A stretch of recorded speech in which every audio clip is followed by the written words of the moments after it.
Would you be so kind? Yeah. Right.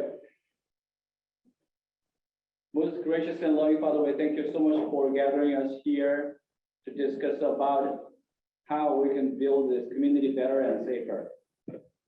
Lord, I pray for the servants of yours who have been serving for this community. Bless them, give them good health, and inspire them with your Holy Spirit. Give them wisdom and good leadership so that they can serve this community with your heart. Lord, we also pray for this community. Build this community good before your eyes for our common goods and commonwealth, so that our children and grandchildren and generations to come can proudly say that, call this town as their hometown. We pray all this in the name of Jesus Christ, our Lord. Amen. Amen. Thank you, Pastor Kim. All right, would everyone stand and we'll say the Pledge of Allegiance? I pledge allegiance to the flag of the United States of America and to the republic one nation under God, indivisible, with liberty for all.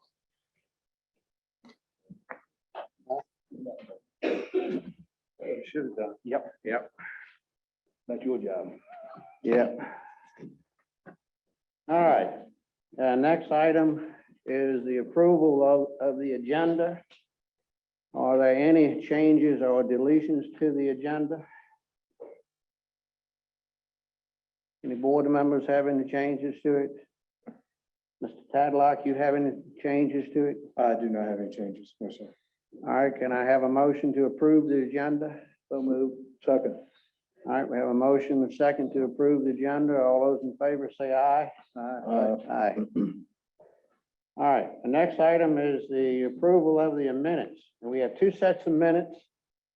We have a December the 9th and a January the 3rd, December 9th, 2021 minutes, and have a January 13th, 2022. Has everybody had a chance to review the minutes? Any changes or deletions in those minutes? Mr. Chairman, I do have one question related to the December 9th, 2021 minutes. Staff wanted to get clarification regarding the minutes for that meeting, as the 200-foot setback was from the center line of the road. There may have been some confusion on the true intent of the 200-foot setback and where that setback is to start. The Planning Commission also recommended that the 200-foot setback could be reduced by the board if mitigation measures were put in place. We wanted to check with the board to see if the Planning Commission's recommendation was to be part of that approved ordinance revision, and if further clarification is needed on where the setback is to begin. I think clarification is needed to determine exactly, is it center line of the road, and especially like on 4-lane highways, that will change the center line to the median, which could be anywhere from 50 to 75, 100, depending upon the road, or the side of the road. So since there's some clarity, I would like to make a motion that we re-advertise this to get it clarified, because it might be more restrictive by changing the definition to make sure it's fully clarified. And also to address the piece about what the Planning Commission mentioned, whether to do it or not. I'll second it. All right, we got a motion and a second. I'm not sure I understand what it's saying, because it's confusing the way you interpret that either way. That's why we want to get it straight one way or the other. Jim made the motion last time. What was his intentions on it? From the edge, What was that, Jim? from the edge. From the ditch line or? From the ditch line to the center. That's not necessarily the right of way. No, it's not right away on. So I think we need to have it re-advertised, to get it clarified one way or the other, so it's fair to both the property owners and the solar people. Any other board member have any comments? Is that all right with you, Mr. Jett? You brought up something. No, I can't see you advertising something when you think it's not right, you're gonna change it. Gonna vote and pass it like it is, already thinking that it's gonna be changed. Mr. Tadlock, do you have what was actually stated in that meeting? Anything we can kind of go by? The minutes are Yeah. I guess a From the minutes, snapshot. from the recording or whatever? Yes, sir.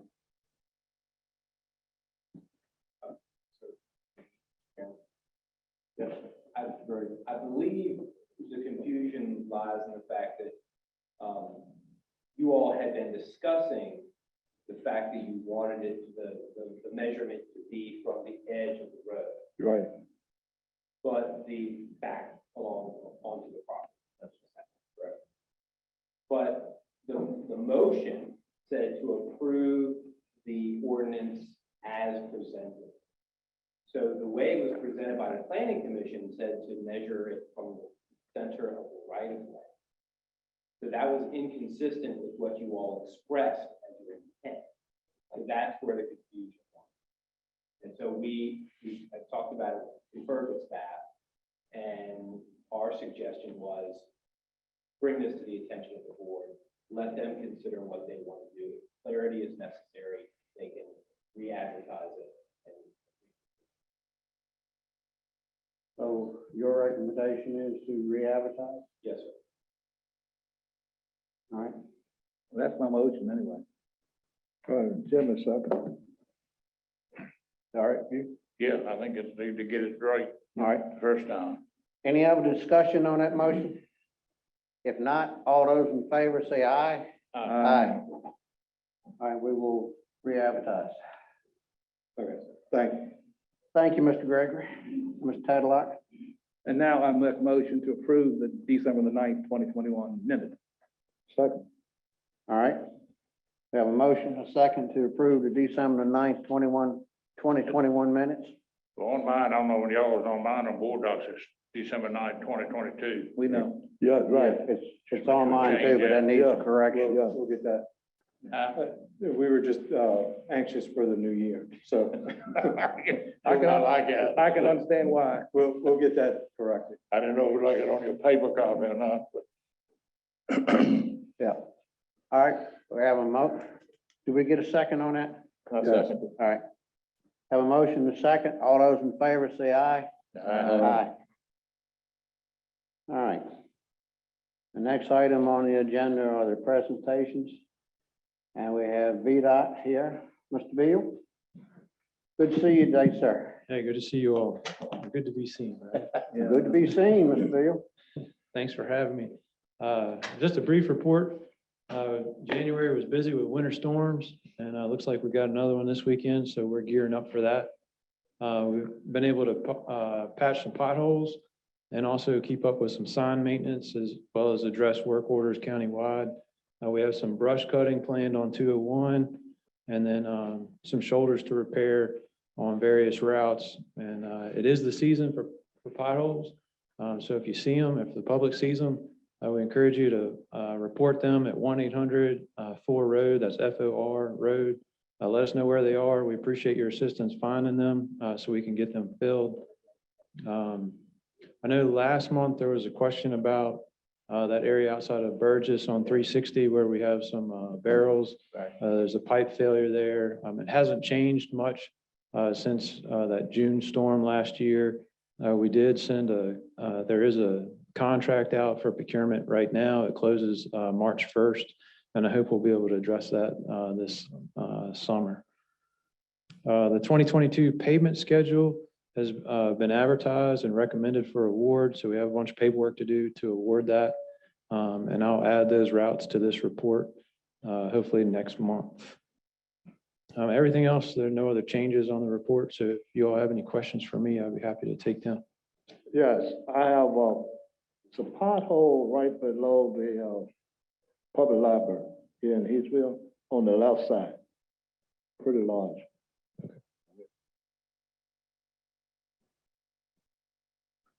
Thank you, we'll get that. Mr. Long, you have anything else? That's it. Mr. Brand? I have nothing, but other than thank you for meeting with us this week. All right, Mr. Thomas? Whenever they get to doing that pipe failure, the outside Burgess, is that going to result in any lane closures? To your knowledge, I know you don't, you've got, Yeah, I mean, it could, it's gonna be a jack and bore is my plan. So they should be working below the fill on both sides. They'll have a bore pit and a receiving pit. There could be a need for a flagging operation, especially when we go in and repair the shoulder. Right. But by and large, it'll be worked from either side of the road. and will the guardrail have to be reset? It likely, a portion of it. Right, well, I think that's a major thoroughfare, obviously, Mhm. for people, fire, rescue, police, et cetera. At least it's a shorter detour worst case. Yeah, that's what we didn't want to open cut the road there. I know, I didn't want that either. That's all. Mr. Jet, you got anything? Oh, no, I don't have anything other than what are y'all hearing for this weekend, David? Anything great? Well, we're still a couple days out, so the forecasters always start their presentation with, there's a lot of uncertainty. But what I saw was less than an inch here. And then, so we're planning for less than an inch here, up to about 2 inches in King George. So Live with that. just enough to be a mess. Yeah. Thank you. All right, Mr. Field, question. Been through 7, 8 counties in the last month, more, back and forth, especially in the last 2 weeks after the last storms we've been having. A lot of brush down, a lot of trees fell down. A lot of it, especially on the secondary roads, is still laying on the sides. And a lot of it is right at the edge of the tar. And then you have some where the trees have been down and it's only maybe, it's not even a block cut off. And that tree is still right at the edge of the tar. Any idea on how soon some of that could be removed? Because it looks like to me it's a safety hazard, if you drive, if you slip off the tar at least a little bit, you're right into it. Right, all the locations, so that, most of that debris resulted from that January 3rd storm. Yes. If you see any debris like that in Northumberland, I would just ask that you report it, because we're getting that up ourselves. Okay. Anything that's like you described, right up against the white line or adjacent to the edge of pavement, it needs to be removed for obvious safety concerns, and we can work on that. We have contracted with a FEMA contractor to get up all the debris across Richmond District and Fredericksburg District. So all the debris that's in Westmoreland and King George, the FEMA contractor is handling that. We've given them the routes that they need to clean. And it is a very, as you expressed, is a very large task. Their current production rate is a little over 3,000 cubic yards a day. And I think they have upwards of 300,000 cubic yards estimated to get up. So we're planning for it to take several months. But luckily, this end of the residency didn't get as much tree damage. So we're getting that up ourselves. So if you see areas in Northumberland or even in Richmond or Yes, I Lancaster. travel all through New Yeah. Kent, Gloucester, everywhere. Yeah, all those King places Queen. got hit really hard. I mean, if you All go up through towards there, so I Fredericksburg, noticed it. yeah, it looks like a bomb went off when you're Yeah, riding it's- through there. Some areas are much worse than others. But no, I appreciate everything that's been done and all. Mhm. I was just wondering. about Yeah, some of the other counties. we've been tasked with, if they didn't make the extra cut to get it back to the ditch line, go in, make the extra cut, get it back to the ditch line, but leave it there for them to pick it up because we're paying this FEMA contractor to get all this debris up. But we want to take care of the safety concerns. So, And that's regardless of the status of the road, primary versus yeah, secondary. that's all of them. They did start on the interstate. You understand that? They've worked on some primary, 218 and King George, but I don't think they've done any secondary routes yet. Okay, that's fine. I went Pat, up you have to anything? 64. They took Stanton last week. And I bet you between Richmond and Charlottesville, I don't think I was averaging 25 or 30 crews Mhm. cutting, someone with the big trucks. I never seen the rig there with the cranes and all that. It was, you go and it hit spot and you skip 5 miles and then be another whole crew. It's a large effort. There's a lot of it around. I know it's a lot of it around, so I'm not faulting you one bit onto it. It's not as bad as Isabel was. No, not as bad as Isabel. That was something else. We were very fortunate, what I see it that way on the roads. Yeah. Man. Want to thank you for filling the potholes. We had quite a few in Northumberland. You got to them, so. All right. Want to thank you for that. Yeah. And getting that snow removal was an excellent job too. Thank you. Appreciate that very much. Well, some like, was it Monday? It was total black ice after that rainstorm, and it got real cold, like around Mhm. Richmond. Mhm. I don't know how many accidents, even had 2 fatalities just from a rain that froze next morning. Yeah. And that's something you can't catch up on. Right, well, there's some risk of that with this storm, because it's gonna be wet Sunday night, and then, Monday morning it's supposed to be cold again, so we got our eye on that as well. Yeah. Well. All right. Thank you very much. All right, thank you, have a good night. Thank you. You too. All right, our next item on the agenda would be Stuart McKenzie. He has a year-end planning, a year-end report. Yes, Mr. sir. McKenzie? I'm not gonna read the report verbatim, I'm gonna summarize it. Thank you. So if you want any additional information or clarification or detail, let me know. The planning commission last year held 11 meetings. They did not meet last December. They considered these various amendments to the zoning ordinance, the addition of a chapter to the zoning ordinance, general legislation, that's the no-wake ordinance, criteria which include organization and request a no-wake zone or the removal of a no-wake zone in territorial waters of Northumberland County. Another revision or an addition to the zoning ordinance for definition for livestock. Chapter 148-3, allowing administrative approval for particular livestock in waterfront residential R2 zoning district, provided they meet certain conditions. If the applicant does not meet those conditions, then they will go to the board for a conditional use permit. The next work on the zoning ordinance is a revision to the Northumberland County ordinance regarding solar energy facilities, chapter 148-155. We talked about earlier the 200-foot setback, add a requirement for an emergency operations plan for the solar facility, EMS fire sheriff training on site, operational notifications to the county, installing a Knox box for access to the site, if it fits on the site plan areas of land disturbed, as well as the Chesapeake Bay Resource Protection Area. As we mentioned earlier, the planning commission recommended that that could be reduced if there were mitigation measures installed for the vehicle in the facility. The final work the planning commission did regarding the Northumberland County zoning ordinance was chapter 148-151, revising the boathouses to increase the maximum size of boathouses allowed, to clarify the location of the setbacks and measures. And at the planning commission level, they dealt with changing requirements and dwelling on main building and structure connected to the approved greenfield before a boathouse can be constructed. The board, when they considered it, removed that section. That's what the planning commission think.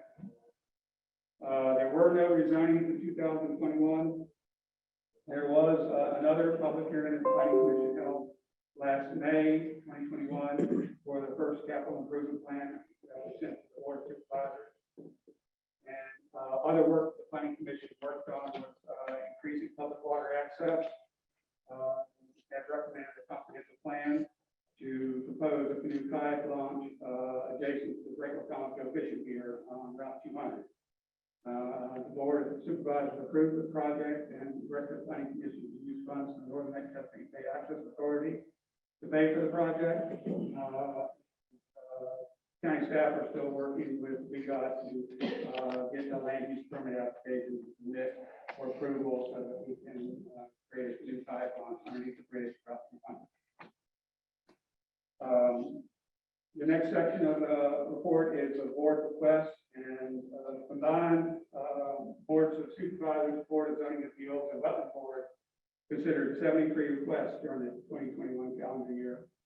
There were 3 boathouse requests, 16 conditional use permits, 40 wetland board applications, and 14 zoning variants throughout the year. Next section is comparison of construction costs. This year it was $54,840,042 compared to $28,973,211 for 2020. So the estimated total cost of construction total increase was approximately 89.3% from last year to this year, which is expected considering there wasn't a lot going on last year due to COVID pandemic. You'll see the chart there, the total construction chart graph. It shows that we're up around the 54,000 mark, which is substantially higher than last year. Next table is comparison of structures. And I don't know how much detail you want me to go into, but in general, there were more structures built this year than last year, and the costs were higher. The planning commission, a few years ago, wanted to know this comparison of structures handles the residential, but there wasn't much on the commercial side. They really want to know what kind of commercial investment. So there's a footnote underneath that table that talks about commercial investment in the county. And the commercial investment was down from 2020 from $1,085,000 in 2020 to $338,125 in 2021, which is a reduction of 68%.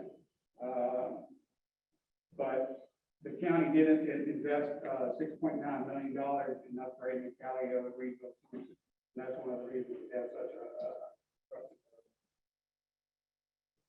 You have any questions about that? Anyone have any questions? No. And then it goes in details about where the structures were built and how to shield districts and zoning districts. And I can summarize that if you'd like. But we're looking a lot better than last year. And there is some commercial construction going on in Seward Street. Bolster economic activity as well. Summarize the amount in each district. Okay.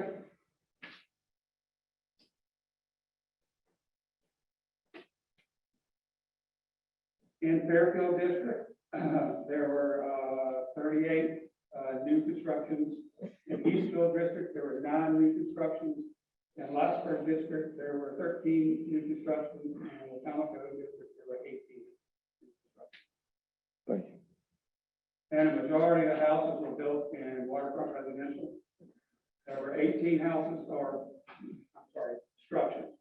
Could be a mobile home, double wide, modular homes. There were 18 built in A1, 4 in residential, general R1. Majority were built in R2, waterfront residential, which is 42. 4 were built in R3, 1 was built in R4, 2 in C1, and 2 in B1, and 1 in M1. That's the zoning breakdown. Okay, thank you.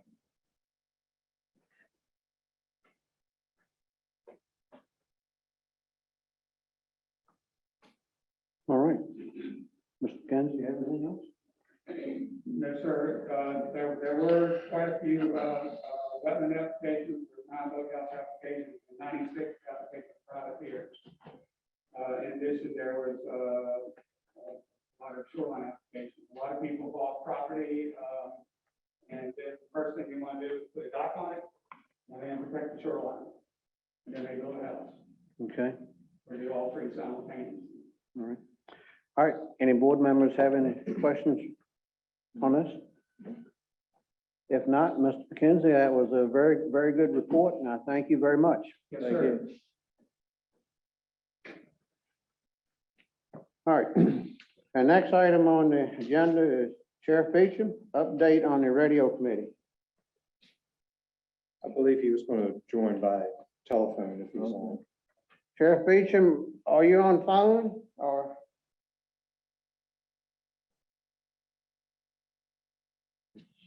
Is he online or anything? He is. Sheriff Beecham?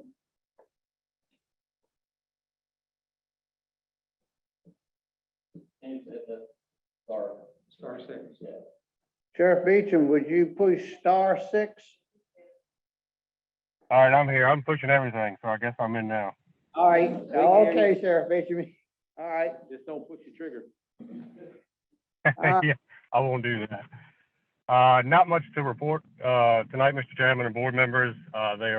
They being Harris is still working on a proposal, and I learned that they are working on a second proposal with Northumberland and Lancaster coming in at the same time, which may be some cost savings to us. So they're still working on it. Okay. Anyone have any comments for Sheriff Beecham? I have none. Sheriff What- Beecham? Yeah, I got one question for the sheriff. You said possible cost Yeah. savings in the event it was a joint with Lancaster. Would that be tower, or what kind of cost savings might be involved? So what I see right now is a tower. Right now, our current proposal just for us is 4 towers, with the 4th being Good Luck. Right. That tower or the tower, radio station tower in Kilmarnock, may be an alternate, but be 3 towers for Lancaster and 3 towers for us. All right. Okay, thank you. Anyone else have any questions for Sheriff Beecham? Mr. Tadlock, you have anything for him? No, sir. All right, Sheriff Beecham, thank you very much. You're welcome. All right, take care. Bye. All right, our next item on the agenda is the update from Northumberland County Schools.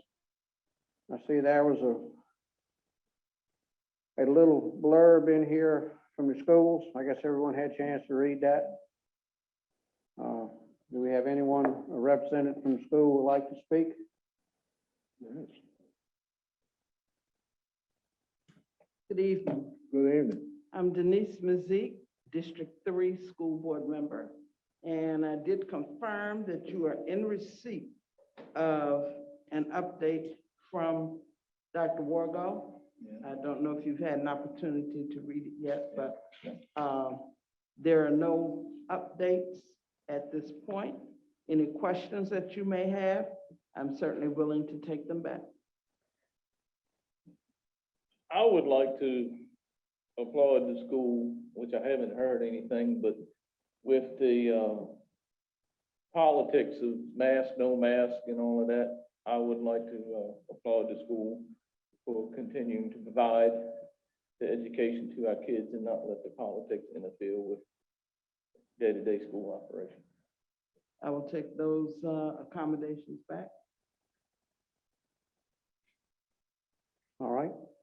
Any other board member have any comments or Yes. questions? I'd like to thank the school system for allowing the county, working with the county, and setting up the COVID testing this past Saturday. The bill, we had quite a few people coming out. And the next testing is on the 19th at the high school from 10 to 1. So it was a good job. Quite a few All people right. showed up. I did partake of that test myself. Right. Um, We had quite a few from several counties.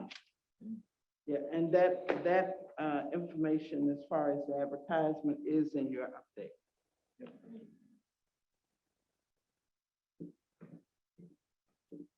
All right, Mr. Thomas? I don't have anything. Jet? Mr. Chairman, I don't have any further questions for the school, but I have a couple of things in regards to the school that I would like to put in form of a motion. The first one being, I'd like to put in the form of a motion that we have a joint meeting with the school board and the county board in the very near future, so we can have better communications in preparing for the budget this year. I'd like to see that happen within the next month. So I would like to put that in the form of a motion. All right, Let's second that. all right, we have a motion and a second. Any other comments on that motion? If not, all those in favor say aye. No. Aye. And my second motion would be is I would like to request a detailed budget summary for the last 6 or 7 months from the school. I feel that would help better prepare us for the new upcoming budget this year. And I would like to have a detailed budget, and I'm putting that in the form of a motion as well. Budget or expenditures? Expenditures, budget, I want it in detail. In detail. Expenditures, the budget, I like to see where they at, the whole shebang. Okay. All right, have a second? Second. All right, we have a motion and a second. Any other comment on that motion? If not, all those in favor say aye. Aye. All right, anything else? Thank you, ma'am, for attending. Welcome. Thank you, ma'am. All right. The next item on the agenda is the county administrator's report, and I'll turn that over to you, Mr. Tadlock. Sure, thank you. For the month of January, we had a total of 3 new structures. Total construction cost $4.1 million, which is also the total construction cost year to date, which puts us at approximately $100,000 lower this time last year. We have several appointments that we need to do. We have the reappointment of Heidi Wilkins Corey, District 5 for the Planning Commission, and she is willing to serve again. She was something. She will. All right, I'm so moved. All right, we have a Second. motion Second. and a second. All right, all those in favor, say aye. Aye. We need a District 2 Planning Commission representative, District 3 Anti-Litter Committee representative, District 4 Economic Development Commission, and District 5 Economic Development Commission members. Also, the Broadband Authority terms had expired as well. Right, Mr. Chairman, I move that we appoint the Board of Supervisors, Jim Long, Jimmy Bryan, Tommy Tomlin, Richard Haney, and myself, Ronnie Jett, to become the Broadband Authority. Second. All right, we have a motion and a second. Any other discussion on that? If not, all those in favor say aye. Aye. All right, anything else, Mr. Jett? No.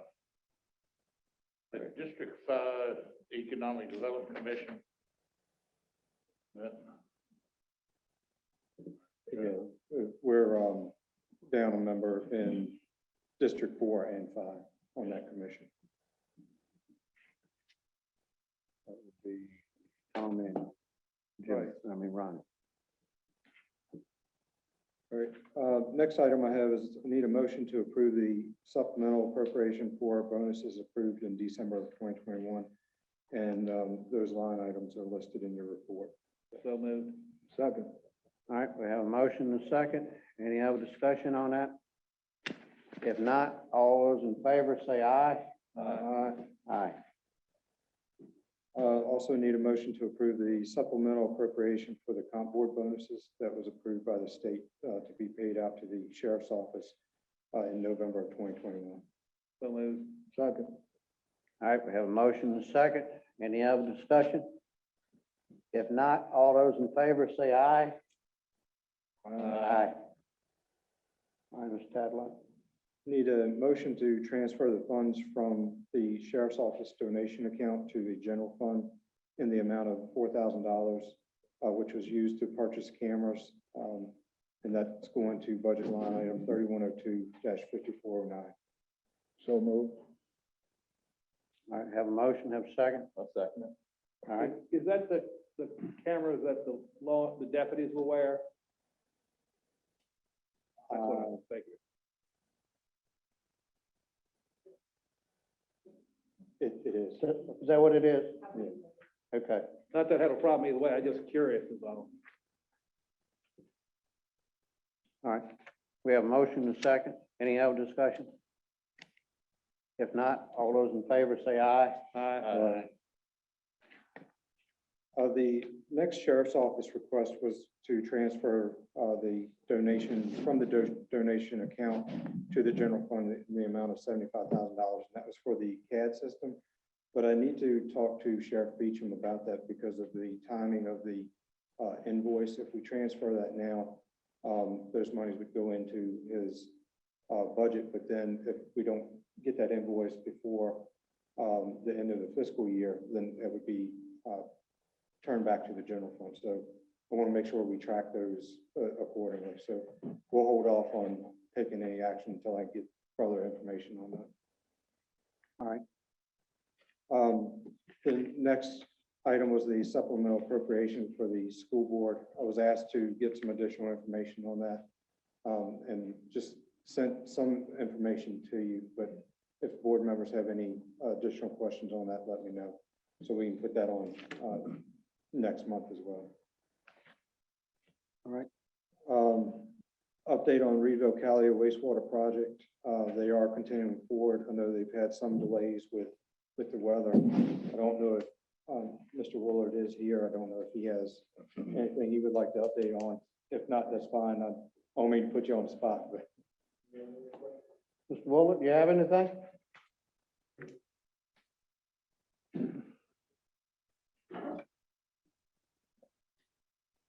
Like Mr. Tadlock said, we had a lot of weather here this past month and put them behind a little bit, but they did get the pad for the rebuild upgrade done the last 2 days, and they passed the soil compaction test today.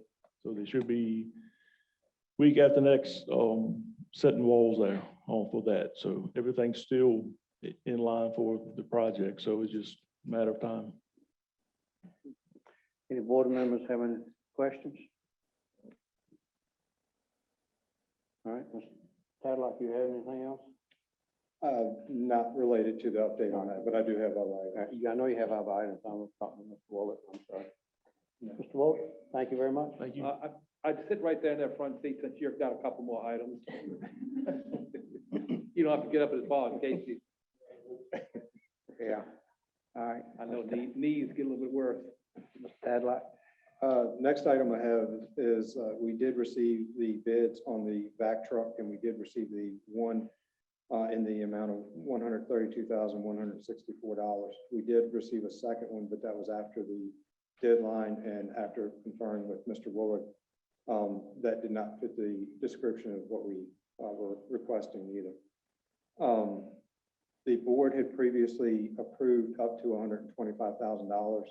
And with the lowest bid coming in higher than that, we would need, if the board approves it, the additional monies for that truck. And we are looking to use ARPA funding to cover the cost on this. So moved. Second. All right, we got a motion and a second. Any other discussion? If not, all those in favor say aye. Aye. Next item I have is also related to the sanitary district. Mr. Willard provided 2 quotes for the repair of manhole covers. One manhole is in pretty bad shape, and he received an estimate of $8,500 from one company, $15,000 from the second company. But in the capital improvement plan, Mr. Willard had requested to do up to $50,000 in improvements to the manhole covers. And there again, we would look to the ARPA funds since that's related to the sewer infrastructure. And if the board approves, Mr. Willard is looking at the PRISM quote that you received. Mr. Willard, what has to be done in that manhole? Basically, what you have is manholes that were put in 1974, and over years, we've got the main one that we have problem with is 4 or 5 force mains that go to it with no vent. So over time, where you had concrete that thick is now that thick. So that $8,500 is going to clean that manhole, build it out with an epoxy and completely seal it. And the other, which was, I think, $225 a linear foot, we will go through the system and pick out the ones that need to be done, and they will be cleaned and epoxied also with a thinner coat. so they will last forever. So right now, when it rains, we're treating a lot of rainwater. Excuse me, so actually there's no digging involved, it's just everything done from inside the manhole. Yes, sir.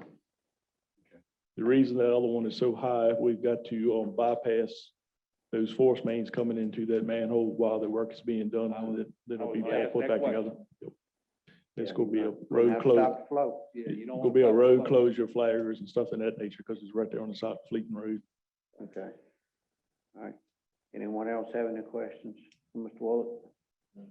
I look at it as a cost savings over time, because if we eliminate all of that rainwater from going in there, we no longer have to run it through the plant. Correct. It's also a system savings too. That's right. Because I'm sure that doesn't help you balance in that system. In Reedville, we've got roughly probably 125 manholes, and with this project, with that 50,000, it will probably do right around 31 manholes this year.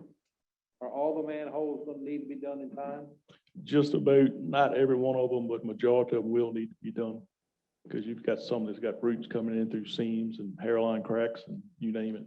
So we just will plan to do a long-term capital program to Correct. fix them all. Yeah, we put that in for, I think, the next 4 years. Right. Yep. Good. All right. Anyone else have any questions?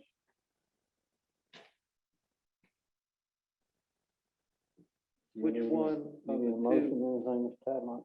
which one of the two quotes works best based upon, obviously, there's differences in prices. Which one, Prism versus Perlo? I'd recommend the Prism. All right.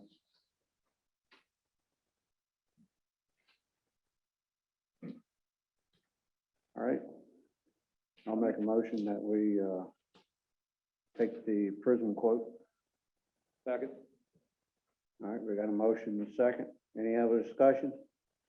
If not, all those in favor say aye. Aye. There you go, Mr. Wolf. Thank you.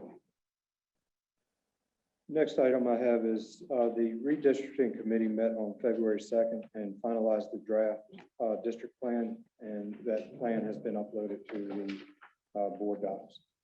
We do need to schedule this for a public hearing. And I don't know if the board wishes to do that at the next regular meeting, which would be March 10th. I move as we advertise this at the next regular meeting. Second. All right, got a motion and a second? That'll give people long enough time to look at it and be able to comment on it too. Yeah. Shoot. All right. No other discussion? All those in favor say aye. Aye. Just wanted to give you an update. Budget requests were due January 31st. We have also received information on the CIP request, and Mr. Bassey's been working on those. And Planning Commission will need to review those applications. School is in the process of working on their budget, and they do have a work session coming up next Monday on the 14th. And with Mr. Brand's motion earlier, I will get with Dr. Wargo and see what dates we can get to go. Next item I have is the anti-litter committee. Anti-litter committee submitted a Clean County plan to the board. They were looking for any feedback regarding this plan and the board's approval to move forward. Part of that plan, they are also looking to do a pilot, to pilot the tire amnesty event day. The anti-litter committee would like to partner with the schools and the Northern Neck Soil and Water Conservation District to submit a grant through the River County's Community Foundation for Northumberland's first tire disposal event.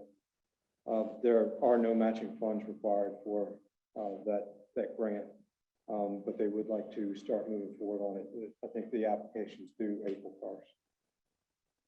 You need a motion? I do, I Yes, believe. need a motion. There are some members from the anti-litter committee here, if you have any specific questions. Looks good. I really like the idea of getting rid of some tires too. Right. So I make a motion that we, one, agree with the plan, but also to authorize them to seek a grant. Second. All right, we got a motion and a second. Any other discussion onto it? If not, all those in favor say aye. Aye. I also want to thank them for putting together this plan and the program. I think the committee is doing a good job, and I think, they're gonna make some progress at the litter in the county. That's correct. Thank you all very much. Public awareness has a long way to go with this. Thank you.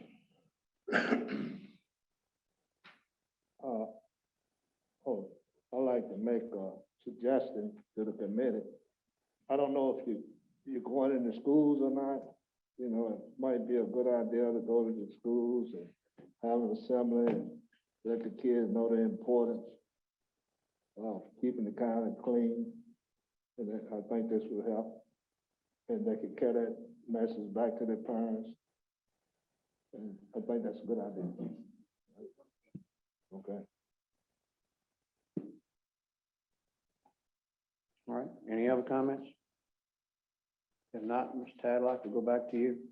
Next item I have, you have a resolution in your packet for a business authorization resolution, and that's related to one of the credit cards that we have for the EMS department. And as of right now, we need to change names on that specific credit card. And we provided the credit card company minutes from the board action taken on one, the county administrator's position change and the chief of emergency services change, but they will not accept that specific language. They want this specific resolution seen in the minutes. How long you been county administrator? How long we had a chief? Well, we haven't run into any issues up to this point. I know, it's what it is. All right, well, we need a motion. I move that we bow down to the credit card company. So to I second it. All right, any other I second discussion? it, yes, sir. We have a motion and a second. Any other discussion on this?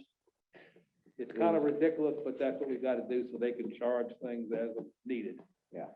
Now, Mr. Tadlock, this is all you need? As of right now. All right, as of right now. All right. All those in favor, say aye. Aye. There you go, Mr. Tadlock. Thank you.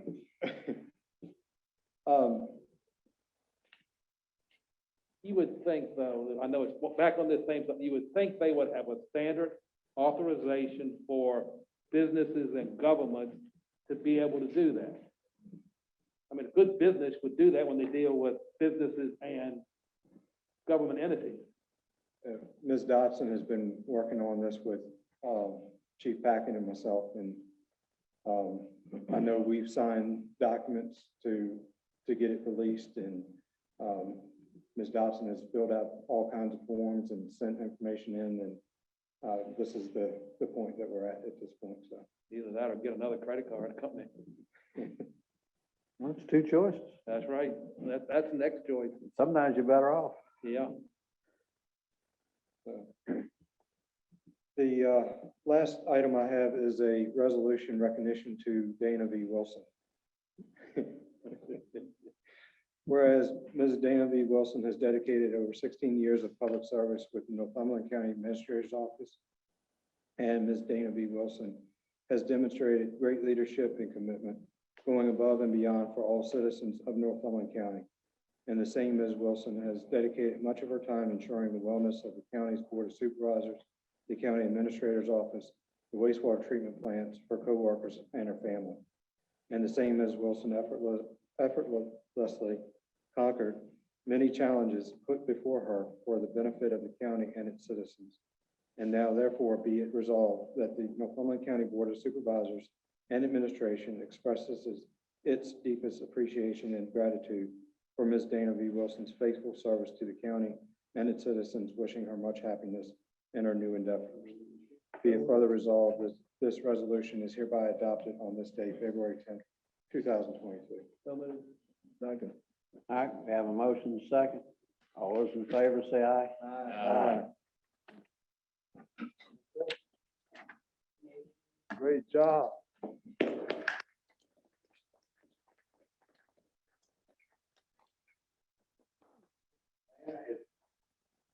pleasure to give you this.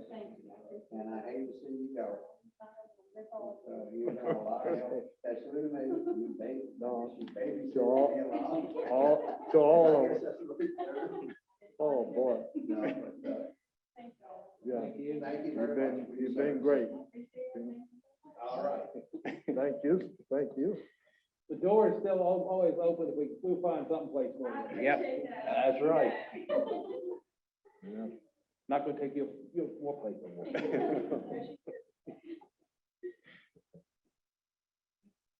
That's all I have, Mr. Chairman. That's all you have, Mr. Tadlock? Yes, sir. All right, our next item on the agenda is approval of a check register, and I hope everybody's had a chance to look at the check register. Y'all move that we approve. All right, we got a motion, we have a second? Second. All right, we got a motion and a second. Any other discussion? If not, all those in favor say aye. Aye. Next item, Board of Comments, Board of Supervisors comment period. I'll start with you, Mr. Long. Okay, thank you. Mr. Tadlock. How are we moving on the supermarket? And, we have any takers yet? I haven't received any updates lately. As far as economic incentives, the Economic Development Commission had generated some ideas. And so we're following up on those to try and get something together there. I got, something I could add to that for Mr. Long. Mr. Carter was, given some information in regards on a grant may be able to seek, and, he was put in touch with a young lady, by the name of Meredith Tribble, that's very good at looking for grant funds to help get businesses started. And I know he contacted her, but I do see that the store is up for sale again, so I don't know. I don't know what his intentions are. So he was provided with some information, in regards to, some grant funds that he may, be able to get. Sounds good.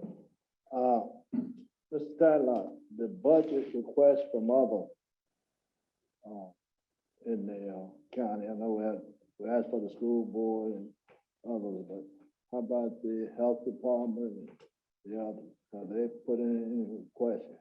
We have received those. They were due January 31st.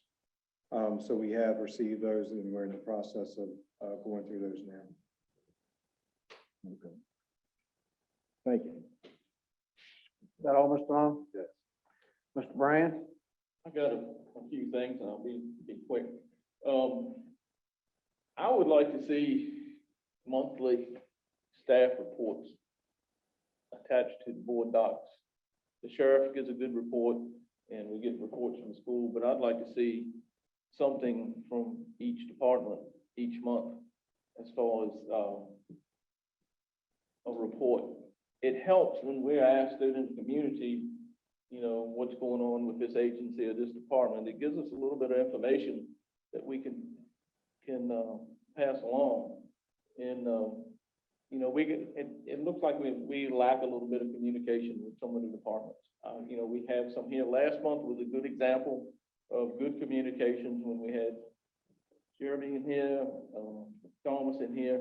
It was my intent, we were looking at doing taxes twice a year, and then we talked it over and really come up with some good information and some good ideas on how we can better serve the citizen and not put the stress on the treasurer's office.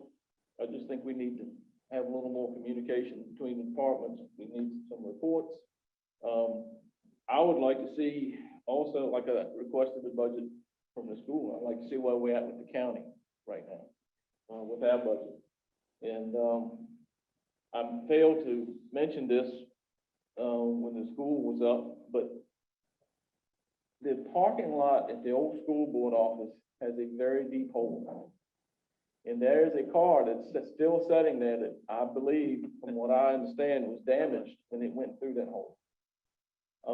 I would like to see the hole either fixed or the parking lot blocked off so no more damage can be caused to vehicles going through there. That hole is very deep. And I didn't know if the school board had been made aware of it. I'm not know I got a couple emails on it, but I would appreciate if that would be taken care of. And the last thing I got, is, with the young lady, the incident with the young lady down here in Clareville. Is there any type of resolution or recognition that we could do for the county to that family in honor or memory of that young lady? I don't know how it'd be worded, or I don't know what I'm trying to ask for, but I just think, that was a tragedy. Yes, it was. We don't normally have those things here in our county. And, it's been a long time since we've had something like it here in our county. So I was just looking for some suggestions or some advice or opinions from the other board members, from the county administrator, maybe what we could do in regards to that. I believe it's a resolution going around now, online for people to sign, and they're trying to send it to Richmond. I have, I don't know much about it, but, I heard that.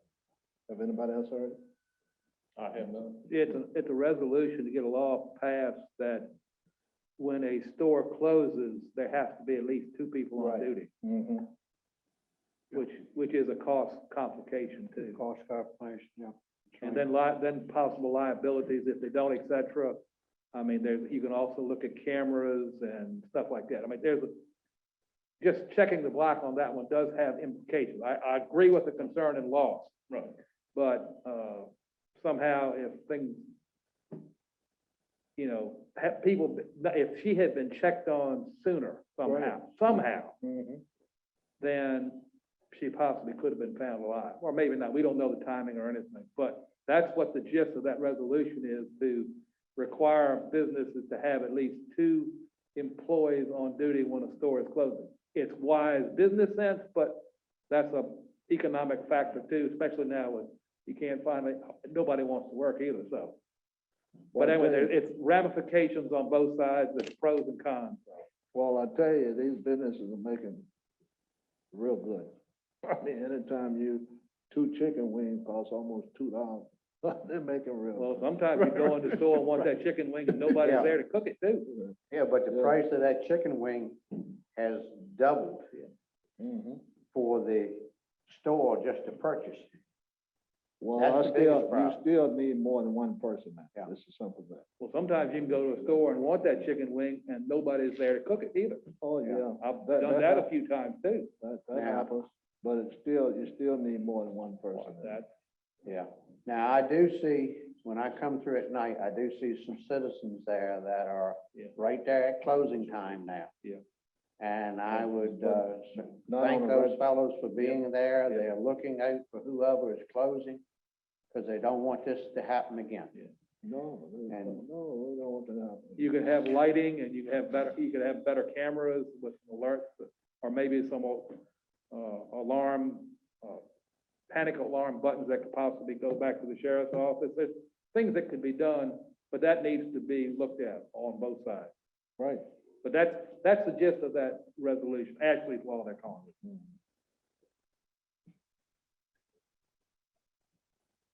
All right, Mr. Long, Mr. Long, you have anything else? No, not this time. All right, Mr. Brand, you don't have anything else?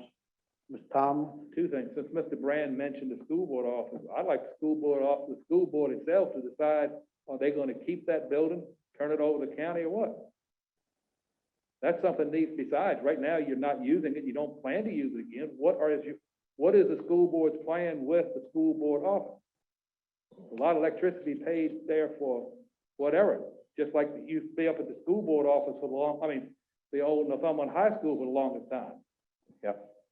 So that's something I think it needs to get resolved. So, and the other thing is, for those of you who had a chance to read the Northumberland Echo, breeze line gives us a lot of breeze. And I think it's hot. But they are saying things are all good and fine. So I would like to see that we get this guy, Andrew Walton, who's their head of corporate communications, come to our next board meeting, so they can hear some of the concerns that the citizens are giving us, and we ourselves know firsthand too. All right, you can put that in the motion. That is a motion. As a Second. second. Second. All right, we got a motion and a second. Any other discussion? If not, all those in favor say aye.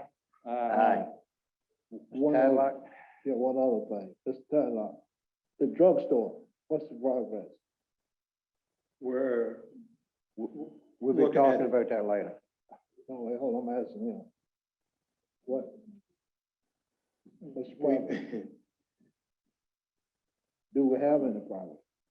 We'll talk about that in closed meeting. Can we back up to the broadband issue? Yeah, we can. We've had a lot of discussions on broadband, and a lot of the people that we've talked to regarding broadband are trying to sell us a product. And I brought this up a couple months ago. We need to have a conversation with the gentleman that's in charge of broadband that works for the state. And that we need to have that meeting, because we're looking at this broadband as one whole thing. And we need to look at this thing in like three different parts. One, we already have a broadband service here running through the county. And we're not pleased with that service, but it is a service here. The other one is the All Points that's coming through here that's going to provide broadband to the citizens that don't have it. And another one is we would like to seek alternative services and methods to provide broadband. But we're talking with people that's trying to sell us a product. We need to have someone in here that can have a discussion with us on the do's and the don'ts and what's out there. And I cannot remember the gentleman's name that's with the state, but we need that person here in a meeting. Mr. Brand, you're referring to Evan Feynman. Yes. That was an appointment and he's no longer in that position. Okay. Has someone been appointed to that? I'm not position? sure. I'd have to check to see if that position is. And that's my thing. I just, we're gonna talk to individuals trying to sell us a product, and all you're gonna hear how good their product is. And I'm not trying to knock them, they're trying to sell their product, but we need to get someone here that's not trying to sell us anything, that's gonna give us facts. And if it's someone that's taking his place, then we need to have that person. One of the items mentioned in the article is, they are saying, because it's a concern about them acting like a monopoly, et cetera. They say their agreement is they operate non-exclusively. They do not prohibit other providers from coming into the service and providing service. Well, we know very well when we were doing the VATI grant, they objected specifically to us with All Points broadband. So I think we need to this guy needs to, one, find out what his prior company was doing. Yeah. So I recommend other board members, if you don't read it but one time, read it this time. I got a call from Breeze Line the other day asking if I still wanted service. And that's been almost 9 months. It took them to call me back. And how far is your house from the road? Less than 200 feet. It's within the provided amount of footage. And still have not heard any other reply since then, and that's been over a week ago. They are not interested in selling That's any what I'm new quoted service. as saying. They are not interested in selling anything. They need to, this may be Breeze Line's corporate position, but we know what Atlantic Broadband did for us. Yeah. So he needs to have an understanding one way or the other. Plus, we do have the franchise agreement that they proposed. We talked about too. Mm-hmm. Yep. And that's, I've had enough on that. Anything else? No, that's enough. Mr. Chet? Be dead horse. I don't have anything else.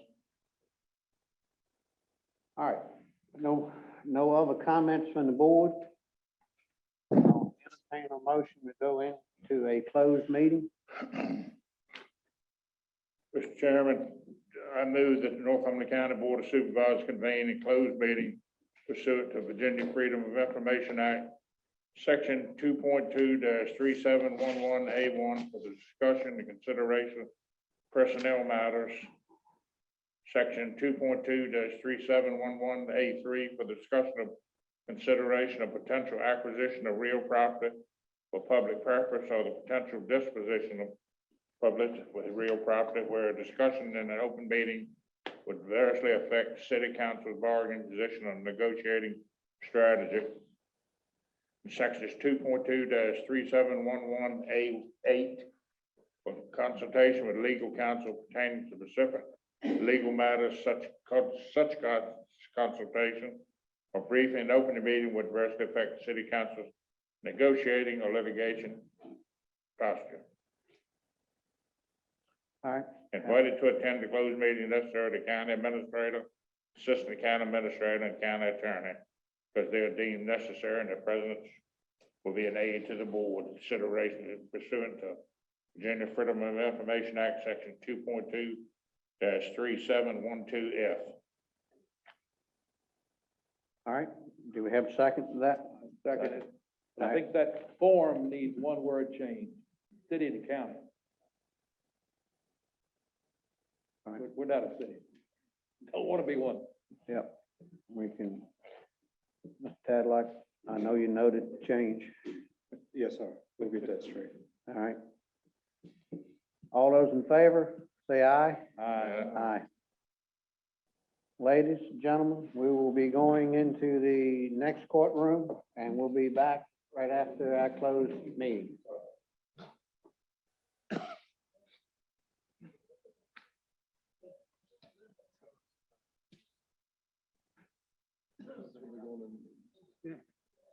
Okay. Well, they're not there. You need the damn parking space.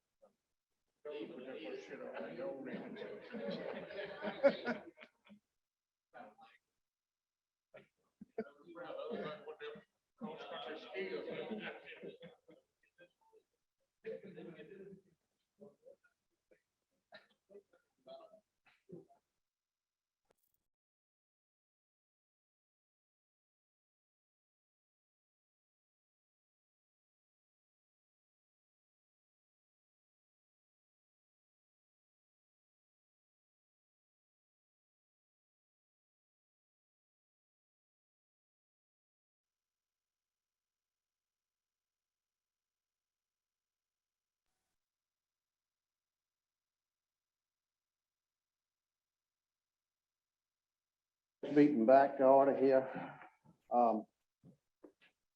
We need a motion to come out of, closed meeting. So move. To have a second. Second. All right, have a motion and a second. All those in favor, say aye. Aye. All right, also need a motion to discuss. I move that we need a motion to come out of closed session, do not discuss anything other than what we've been permitted to by law. Second. All right, we got a motion and a second. All right, Mr. Long? Aye. Mr. Brand? Aye. Mr. Tomlin? Aye. Mr. Jett? Aye. Mr. Haney? Aye. All right. Tadlock, do we need to take action on anything? Or can we start our public hearing? No, I believe we're going into, public hearings. All right. I'd like to welcome everybody here tonight for our public hearings here at 7 p.m. I know we are a little bit off on time, but we'll get started here. Our first public hearing is a carryover from December the 9th. And that's a request by Afterworks LLC owner and William Washington applicant for conditional use permit to allow expansion of a existing commercial marina on property zone R2. Mr. Marston, I think you have that. You have anything you want to say before someone comes up? Not at this time, Mr. Chairman, unless you would like the suggested conditions. No, we can wait on that, Mr. Marston. All right, is there anyone here from Afterworks LLC? All right, would y'all come up, please?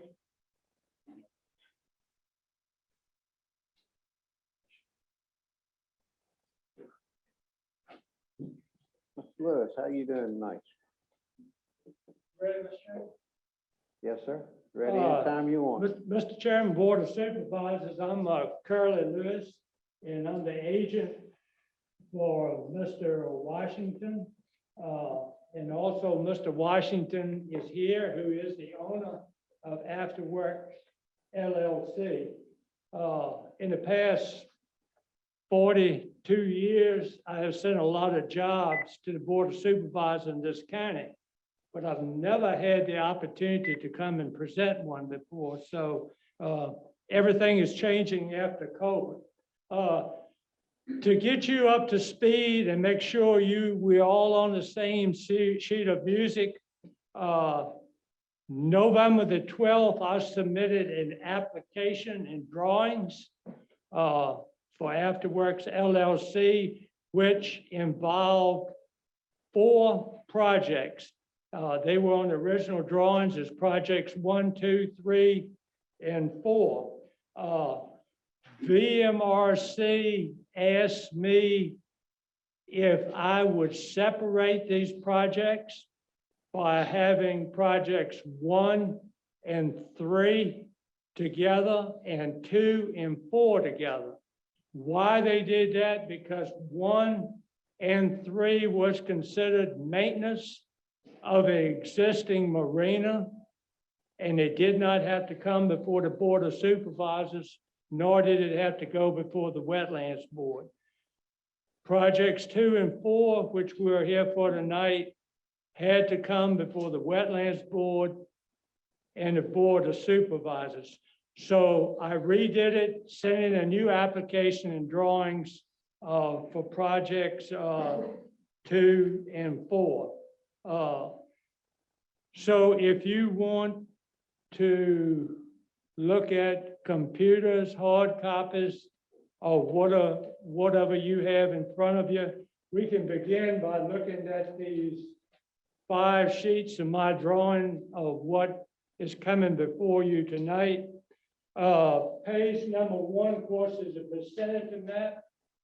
Vicinity map, you all and everybody knows where Lewis Marina is, so I don't think it's any problem on that.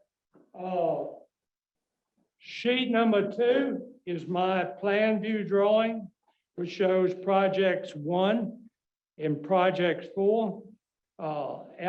Project 2 and project 4. If you will look at this sheet, you will see that on project 2, which is at the bottom of the sheet, we already have an existing pier, 90-foot long and 6-foot wide. What we're planning to do at the end of that 90-foot pier is to put another pier adjacent to an existing breakwater, which is already there. Now that breakwater would be like a jetty, which is constructed of wood, and the purpose of that breakwater is to break the waves as boats come into the marina to keep any damage from the boats that are tied in the marina. We want to put in a pier, 96-foot long, 6-foot wide, adjacent, and keep the wooden breakwater where it is. And along with that pier, we want to put in 11 slips. 5 slips, 40-foot long, 6 slips, 30-foot long, with catwalks to be accessible to each slip, so they can get on and off their boats. That's project 2.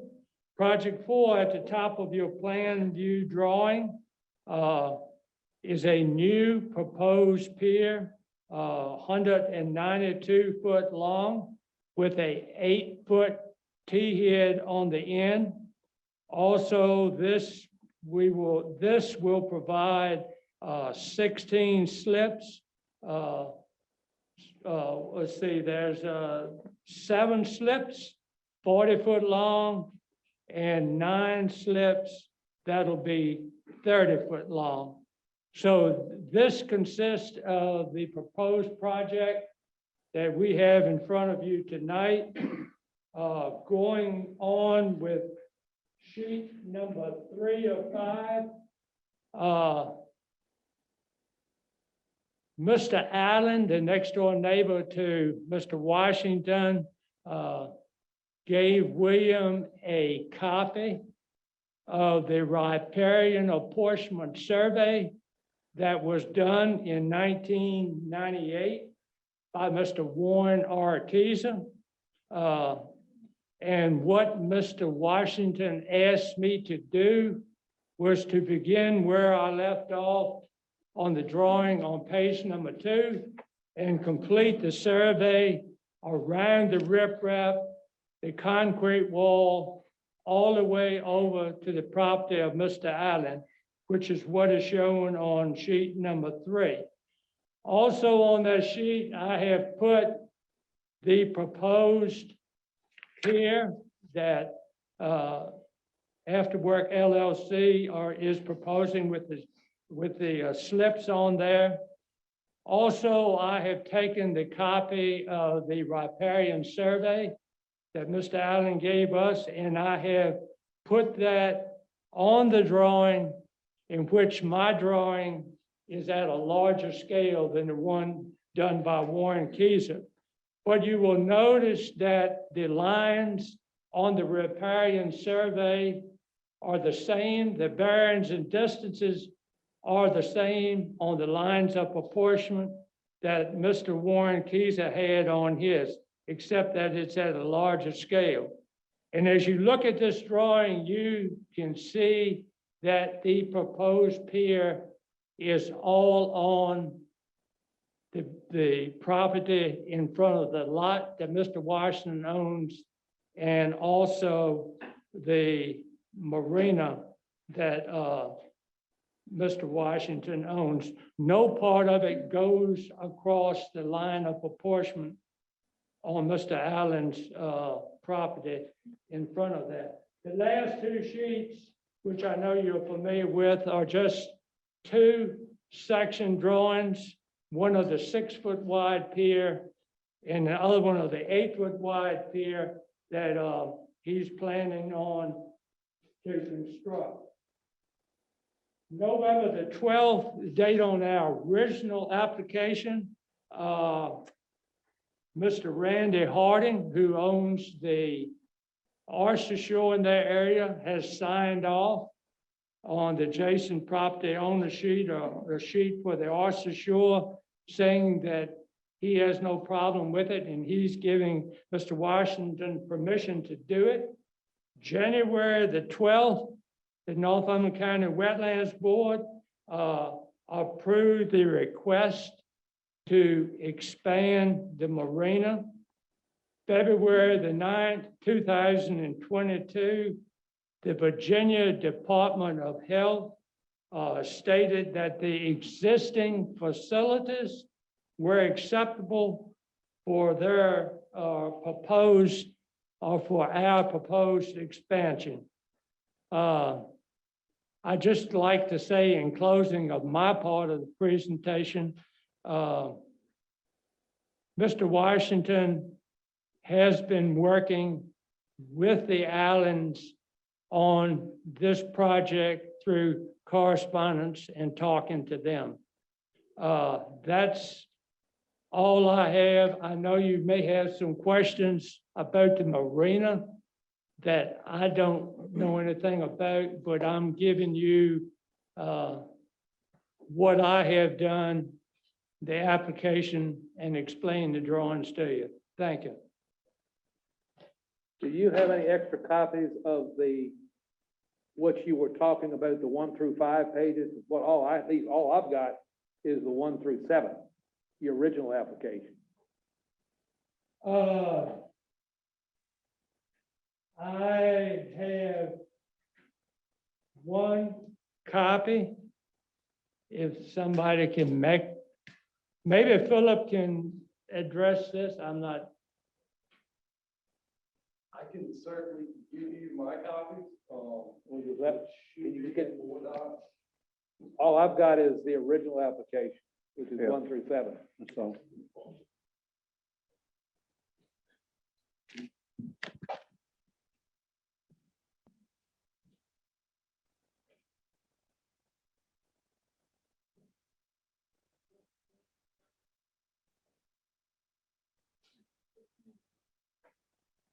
While we waiting on that, I got a couple questions. All right. Any more? All right, Mr. Bryan, go ahead with your questions. Facilities. Facilities, you're referring to restrooms and the showers? Yeah, Okay. all that was the restroom, showers, the septic pump out on the main dock. And this is not part of what I do, but that goes back to a holding tank, which has all been approved by Mr. Preston Smith. He's ahead of the Marina Division for the whole state of Virginia. I have his email here that was written, thank you, that was written to Jeffrey Madden, VMRC, yesterday, I guess was the 9th of today, stating that it's all acceptable. And that was approved by Virginia Department of Health. Approved by Virginia Department of Health, Mr. Preston Smith, who is the head of Marina Division of the Department of Health. Okay. And the only other thing I got is, and it hasn't been addressed, not yet, is parking. Parking, okay, Mr. Bryan, I'm gonna leave that up to William because I'm not into parking and that, so I'll let him speak to that. Thank you.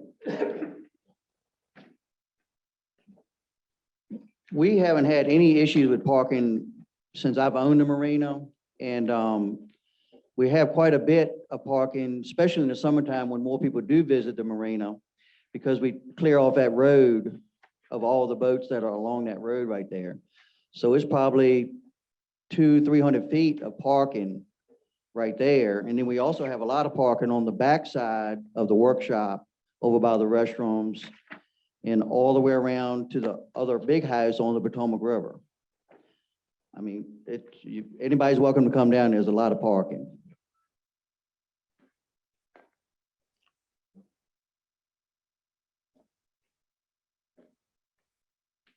That's all All right. Thank you. All right, Mr. Long, you have any questions? No, not at this time.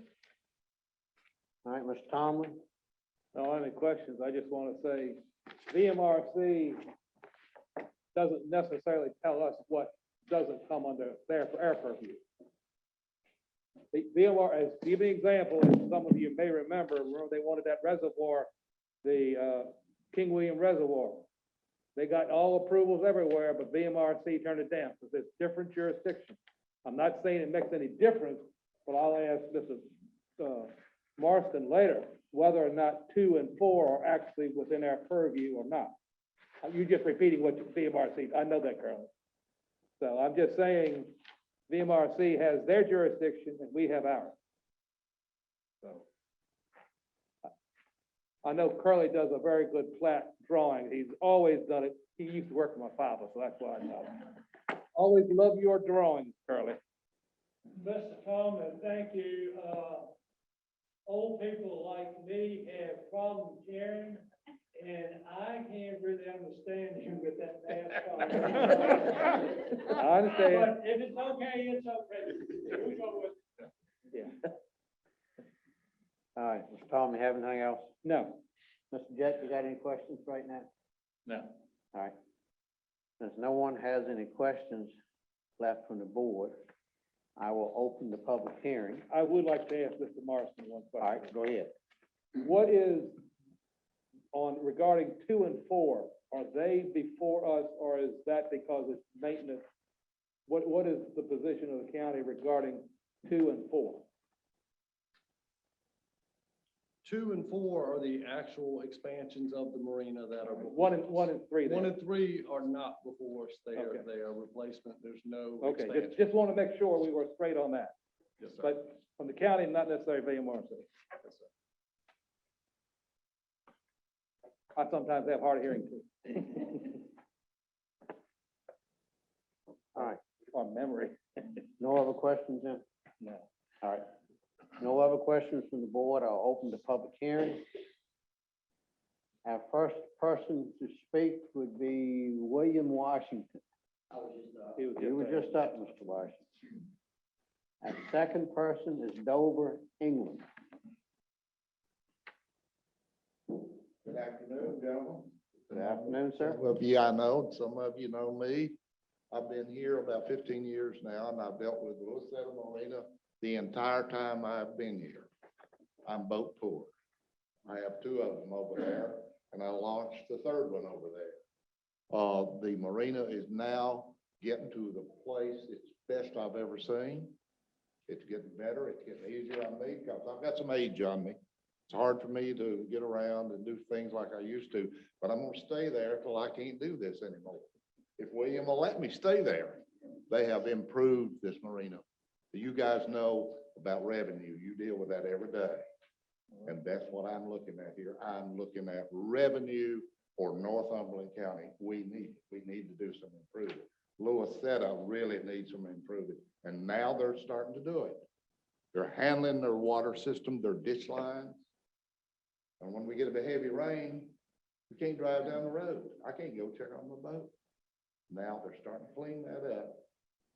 And they need that. They need the William Washingtons in this county. We need that revenue. And they can't let come here's. I was come here. I'm not anymore. I'm here. And I eat at your restaurants and do that. And I spend my money there. I pay my taxes in this county. I'm 80-some years old and I'm still paying taxes. And I hope I continue till the day I die. But you guys need to back these people. They're doing a great job down there and they're doing it right. Thank you. Thank you, Mr. England. All right, next one on the sign-up list is Curly Lewis, but I know you've already spoken. All right, next one is Michael Bowen.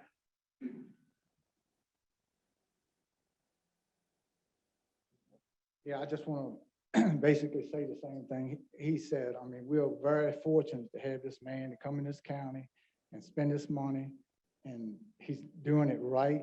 And if, I guess all of y'all been down, I hope you have, but you know, one of the first times I met the man, I really didn't know him that well, and we were sitting on the dock, and, you know, he was asking me, you know, I don't know what to do with this, I mean, I knew he knew it, but he said, I'm not sure what to do with this store. And he said, what do you think? You know, I said, well, tear it down, build a new one. And he said, well, I don't want to, you know, upset the community. I said, they might be upset for 5 minutes, but when they see what you build, they're gonna be happy as it can be. And like you say, we are very, very fortunate to have someone like this come in this county and spend the money and do what he's supposed to do. And it's gonna be a great access to this county, and I hope y'all go along with what he wants. Thank you. All right, thank you, Mr. Bowen. Next person on the list is Randy Hayden. Auden? Okay. That looked like an R instead of a Y.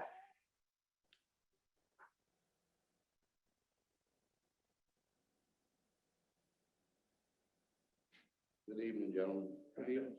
I've known this family here for probably almost 50 years. Hung around together with them and all, and I've never had a problem with them. And I've met William, and he's a really nice man. I've never had a problem with him, and I'd just like to hope and see that they can work together and be friends and not have any spite between them or whatever through this whole thing. I just hope that things will work out for everybody. Thank you. All right, thank you. All right, next person is Ronald Tap.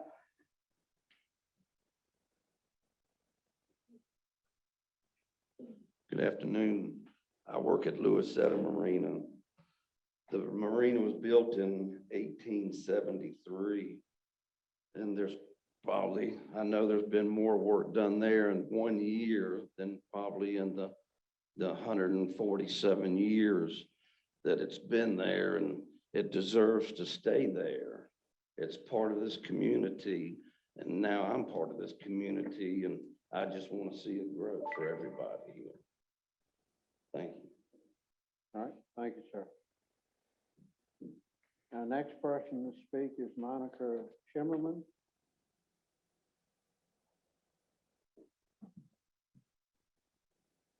Hello, thank you very much for the opportunity. I'm actually here in representation of the Louisetta community. We have several that weren't able to come today, and they asked me to just mention their names. That would be John and Kathy Geiger, Vanny Betty Blick, and my husband Jeff Schitteman. I've been a resident in Louisetta for 20 years. And I was really, really worried when this marina was going to be sold because it was run down. What's going to happen to it? What's going to happen to the end of my community? So for me, I was thinking, what a huge inconvenience it would be for the marina not to grow and prosper. We need that in our community. So as far as Louisetta is concerned, everybody knows it's a special home market, right? So you have a home, it has 4 bedrooms, but if you have a home and it's 4 bedrooms in Louisetta with this nice marina at the end of it, wow, somebody's going to want to buy that.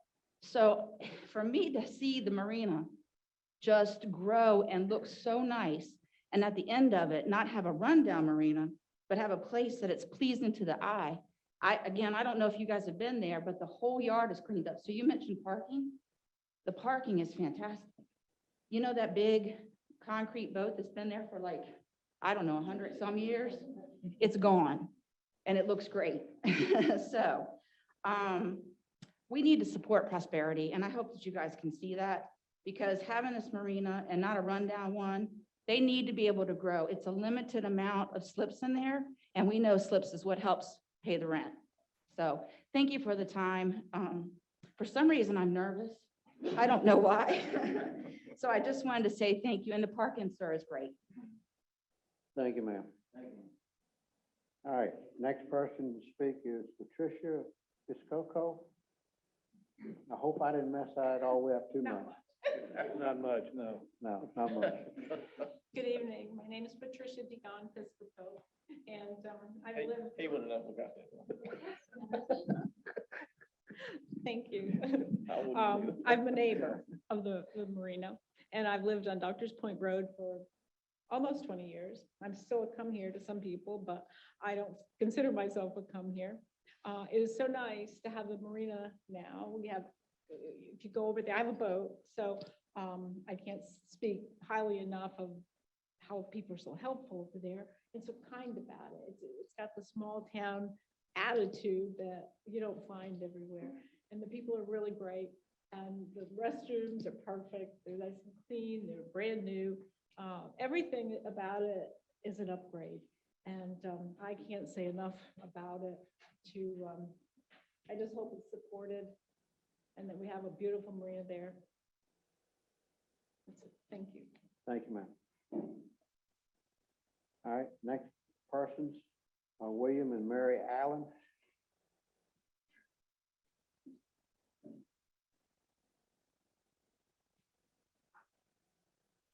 Good evening. Me and my wife own next door to the marina. I saw the drawing that he has there for project 2. That bulkhead or breakwater you call it. If you look on there's no angle. He's going to tear that down and put a pier there and extend out 16 feet. Well, my concern is that angle can be changed where it will be directly in front of the water view on lot 5.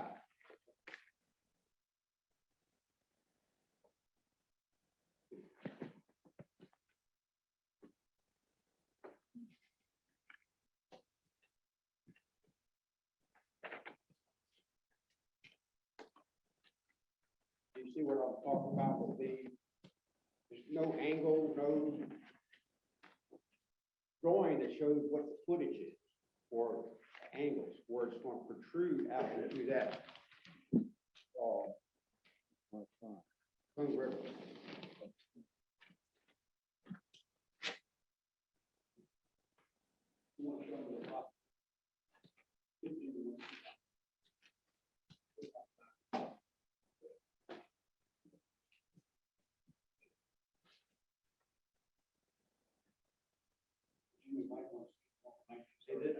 See this right here, what I'm talking about, 5 right here, see that bulkhead that goes this way? It, on his drawing, it has no angle, what direction, because he could actually move that, who's gonna make sure that's on the same angle?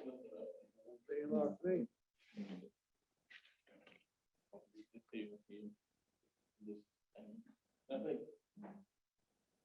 Mr. Lewis could address that once we get through with it.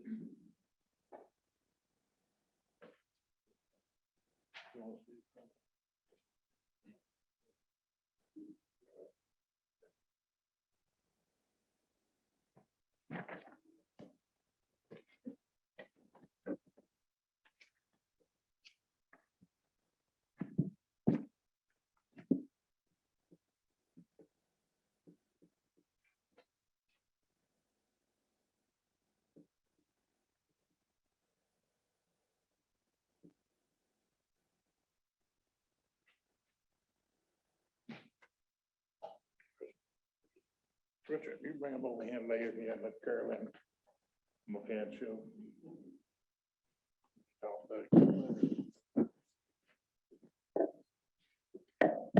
Come on around there, Carolyn. Come on.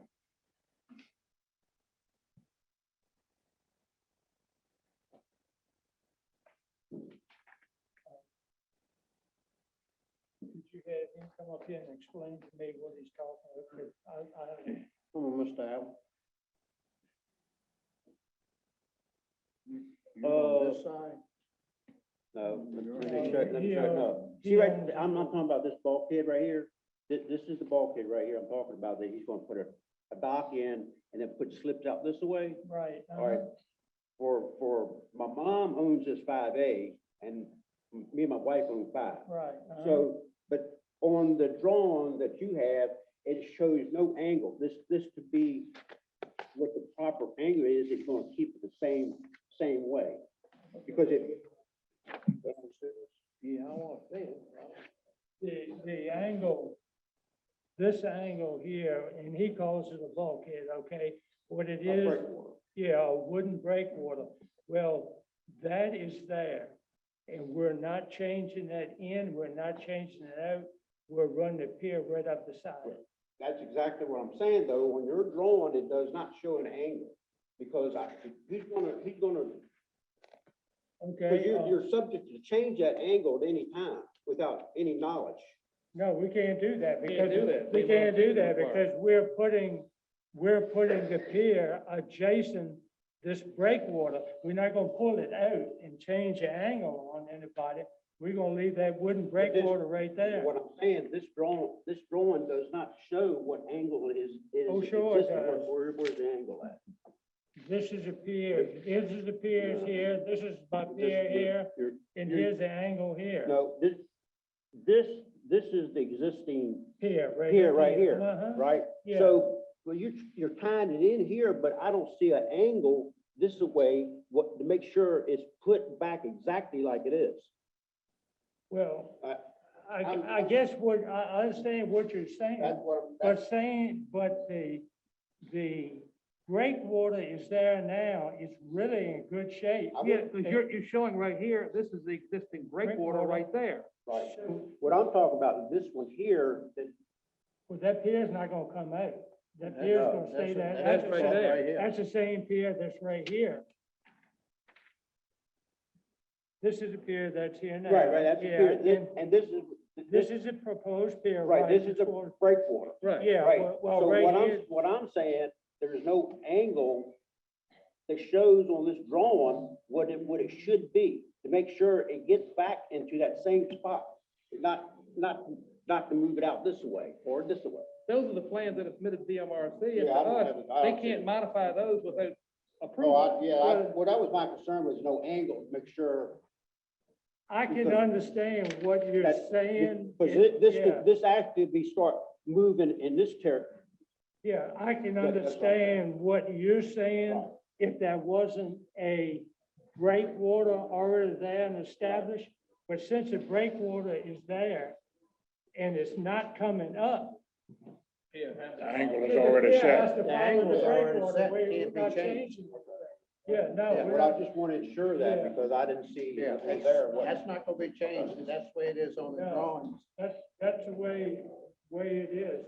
Well, now, this is for the project 4, Yeah, that's one up here. at the top. All right, this is what bothers me also.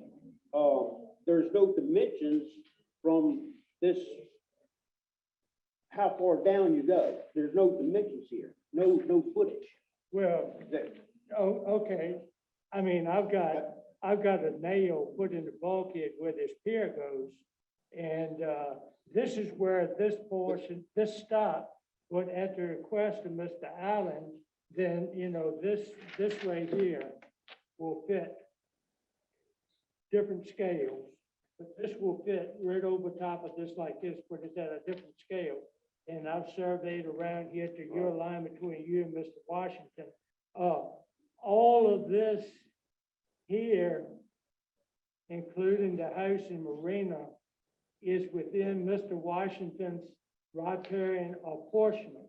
Right. What we did not want to do is a line between, I guess, your mother and Mr. Washington. We didn't want this to go over this line. So since I put this on here, surveyed this around here, showed this apportionment line, which shows that we are not going over in front of her. Right, I see that, but I didn't see any dimensions of how far you're going to go this way against this bulkhead here. I don't see anything. I don't see anything. Well, we're about 15 feet from the end of the bulkhead here. And I mean, that's just roughly, because I don't have it in front of me. And also, on this drawing here, you have, it's been surveyed for these riparian rights. Right, So I don't know if that is going to intrude on this, because you got the boat ramp right here, so are you going to be intruding on these riparian rights with that, Okay. see? This riparian line is between you and Mr. Washington. That is your property line. This is your riparian line of apportionment going out to the channel. This riparian line here has nothing to do with you. What this riparian, what this riparian line was done, it was surveyed for one purpose when I guess your dad had it done. It was put on here to protect the lot next to you, but it was also put on there to protect the marina. Mr. Washington bought both of them. So, hey, it doesn't make, this line could disappear. If he sold, if he sold this property, he kept the lot, sold the marina, sold the property. This riparian line, number one, will keep these people who would buy the lot from putting something out that would obstruct the marina. But also, number two, it would keep the marina from putting anything out there that would obstruct this lot from having a pier that they couldn't get to it. That's why I guess your dad, or whomever from the island had it done. That's why this line was also put on here, right here. But the main line of concern is the line between you and him that we show we do not cross that line. Now, as long as Mr. Washington owns the lot here and the marina, fine. If sometime another, the lot's sold separate, he keeps the marina, vice versa, then that line would probably have to be established out there far enough that make sure if anybody did anything on this lot, it wouldn't interfere with marina, right? Also, on that note, while we're here, this 30-foot road, this 30-foot on the original plat, this is owned property that goes here. 30 foot, this is owned property, part of a set of farms. We didn't address how, let's say, it's been I certain tell you times. what, you talk to him because I'm not into that 30-foot road. That's not part of my job. There's several times that I would have to come off that 30-foot owned property road to, because of the boat trailer and a boat sitting on that 30-foot road, owned property. I would have to get off that 30 foot and go around into the marina side, to go around it, and it's happened twice. And it parked so close there in that 30 foot, when you're gonna have an existing dockage there for parking, people are lazy and they're gonna offload and leave their vehicles there on the, by the docks. So you said you had to issue twice, and how long of a time? It's usually in summertime. Yeah, but Twice, twice a it's only week? happened 2 times, and But the fact of the matter is, that 30 foot road runs from the pipeline 5A now, where Daddy put the, gate up, and runs all the way through, over to the River Road side. That is owned property, and that 30 foot road would be sold, and who owns it now since Daddy passed away, is my mom right here. But she's 90 years old, so she's here today. But we're at behalf of talking for her, and I know it's owned property because we had these other roads throughout Little Setup. They're all over the place down there. They're everywhere. I've got a map that shows every one on Little Setup. The fact of the matter is, there was one guy that built on the 30 foot road up on June South Road, 1 inch over, and it cost him $5,000, so he wouldn't have to tear the chimney down, but 1 inch from the state road to the waterfront. And that's the only way he could sell that. And that everybody keeps saying it's a right of way. It's not a right of way. A.B. Garner that owns, which is off B. Garner, that owned all of those setup, my great granddaddy, at one time, and where the house that's just demoed, where the spot that William owns now, was owned by Motley Garner. And Motley Garner got that property from A.B. Garner. But A.B. was a smart man. He left those roads intact of Lewis Setup Farm. And there's access even on the riverside, 12 foot, some of them 15 foot, this one happened to be 30 foot, Old Barn Lane, which is the next one over. It goes to the house. That's a 30 foot road. And that road ran all the way straight through. And then one in front of Earl Parson down there, there's one right there, a 30 foot, that's called Light Street, I believe it's called, from back in the day. So, and when people said that's a right of way, it's not a right of way, it is owned property. So the issue that like my brother talked about, is people parking there and using that road. Well, there's no I granted that William Washington done a hell of a job there. He does, I told him that, of cleaning the place up. But we're not getting any benefit of other people using that road. Nothing, has not been offered nothing. So, and I've said this to Jimmy, and I said, wait, if they block it off, I'll put a fence up on the north side of that 30 foot road, and you can put your own driveway into that house that you demoed, which is residential, where the boats are parked, which has a special use permit on that from Memorial Day to Labor Day. Those boats be parked on the state road. Put your own driveway, not landlocked. A.B. Garner, my great granddaddy, did this on purpose, the way he set up Little Setup Farm. And they're all over the place now. I was reading through the suggested conditions if approved, and number 2 is along with Marcus. A sign shall be installed instructing traffic not to block the right of way on the southern side of the parcel between the boat ramp and the boat storage area. So that your right of way, your road is being addressed in this special condition. The special condition originally was supposed to be every 50 feet of the one back in 98, I think it was. The special use permit, it's supposed to be every 50 feet delineated posts. Those posts aren't there. And actually, I think when William bought those posts, he wasn't there because the previous owner didn't keep up with what he was supposed to do, because I had called the county twice off the field about why are these boats still here set in front of this state road after Memorial Day. And they're supposed to be gone. Period. I mean, that's the way it was agreed upon, not to have those boats between Memorial Day and Labor Day. On that special use permit that was issued way back on the previous owner. And of course, William inherited, and those delineated 50 foot markers are supposed to be up, they're not up.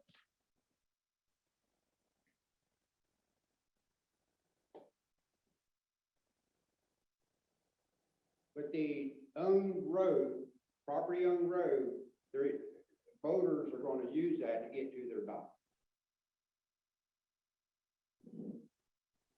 it's own property. How can you do that for own property to get? So I guess my question is, do you not want people using the property at all, or do you not want it blocked? No, I don't want to block because it happened twice. I mean, Okay. and I'm very forgiving. I just still go around them and, because I know he had issues with parking, tried to get him over there on the other side of the wall, but that doesn't happen. It really doesn't happen because there's trailers in both parked all the way over on that other side, and some of them are protruded into that 30-foot. Because the way the driveway is right now for the marina.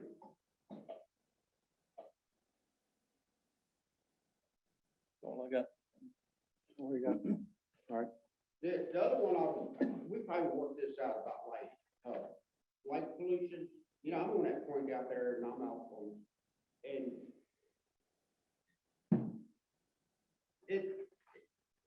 how much lighting you gonna put up there, it's gonna ruin the. I don't like light either. Yeah, I know you gotta have security and what have you. Yeah, but- a little scary, because Right. you want to put enough there so people can walk, and all it's gonna be downward, But that's, lights on the dot. that's what's so unique about Lewis Sutton, because people are conscientious about the light, because you can see, you're out there to see the view. And if you've got light pollution, you're not gonna be able to see it. I agree with you. I agree with you. You can address the road issue or not? You can come back after. Yeah, yeah, we'll come back to you, Mr. Washington. Thank you, Mr. Allen. All right, next person to speak is Louise Allen. Ms. Allen, do you want to speak, or you just want to skip over you? All right. Okay, Ms. Allen. All right, the next one is Ronnie Allen. I'll say what I said a while ago. All right. Sat here talking to Jimmy Man about the road. All right, good enough. Look, I'm not opposed of him doing the number, 2 and 4. I'm not opposed to it, other than the fact of the matter, the approach on the right being right, the guy did the survey back in the day when he was living. It included part of the 30-foot road, private road. I'm not opposed to him putting the docks in there. The fact of the matter is, what are you gonna do to keep the people from blocking the road? Are you gonna get the delineation put up properly? And there was brought up a while ago about the health and bathroom facility. Well, by adding all these more docks and all, that means more people. How many men and women's room, or they all, I probably only have 2 restrooms. I hadn't been into the old office. See, that was the old office that you remodeled that. So is that enough to facilitate people? Two restrooms? I don't know. I haven't ran the numbers. I don't think the numbers have been ran in this brand is full. Virginia Department of Health sign up, but usually locality, you and I know this both, because I built McDonald's, you and McDonald's, we know each other in that respect. And that's where the lighting came up, and I told Billy, I said, well, if you put high induction lighting in there, it doesn't have it photometric drawn, it could be an issue, possibility. Now, as far as the facilities, just like parking, for so many people, instead of giving business, you're supposed to have so many parking areas assigned, dedicated, because so many people won't be there. Now, does one restroom facilitate that? Probably not. Probably not. Just because the state signed off, that, hey, yeah, you can put bathroom facilities in, but what happens to the rest of it? Now, does that bathroom facility be ADA code down there? No, it doesn't, because there's no ADA grant to get up into it. To that restroom? To the restroom in the store. To the restroom in the store. Well, actually, if you go down and put a smart level, you know what a smart level is. The ramp going up to the lunar ramp, which that's a nice ramp you build. So from there back, does not be ADA, and where is the ADA parking down there? There's no ADA parking. I have not seen the first ADA parking, which you know about ADA parking. But I've been in construction for 47 years, commercial. So I know a lot about the ADA aspect. And somebody comes down there, they go, "Yeah, you know, I know, they ain't parking. You can't exceed 2% each direction, cross section, each way. And that's, I don't see none now. Well, are you gonna be putting something down there? I'm asking the board this question about this adding on marine.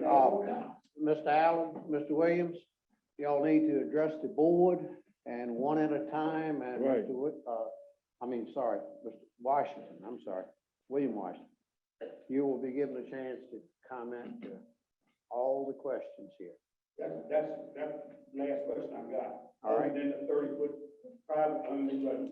All right, That's the issue with that. that's fine, Mr. Allen. And which I know for a fact legally, the county's not gonna give anybody a right to say, yes, you got a right to go over somebody's property. No. They're not gonna do that.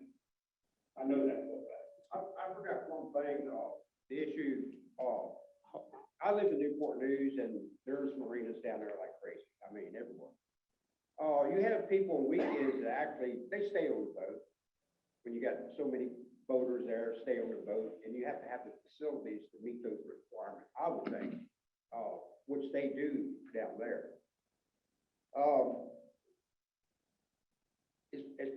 I guess the county probably doesn't have anything that somebody could live aboard, but I don't know. Because I've seen cases like that in certain areas too, in Newport News, you know, that some of the cities pass laws saying you can only stay 3 days. That's it. You can't live, you know, you have to come off the boat and then you start all over like some of these parks and all. Well, we don't that have was- anything like that here.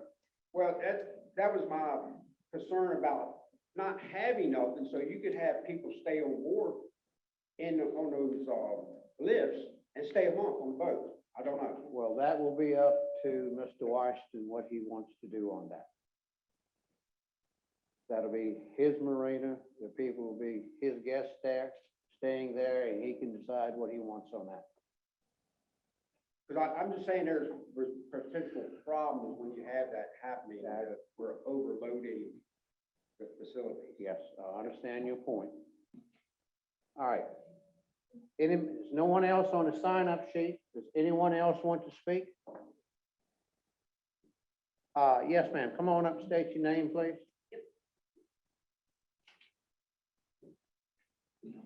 Hi, my name is Lisa Flitner. I am a fifth generation Allen, or the Lewisetta land, I guess if you want to call them or whatever.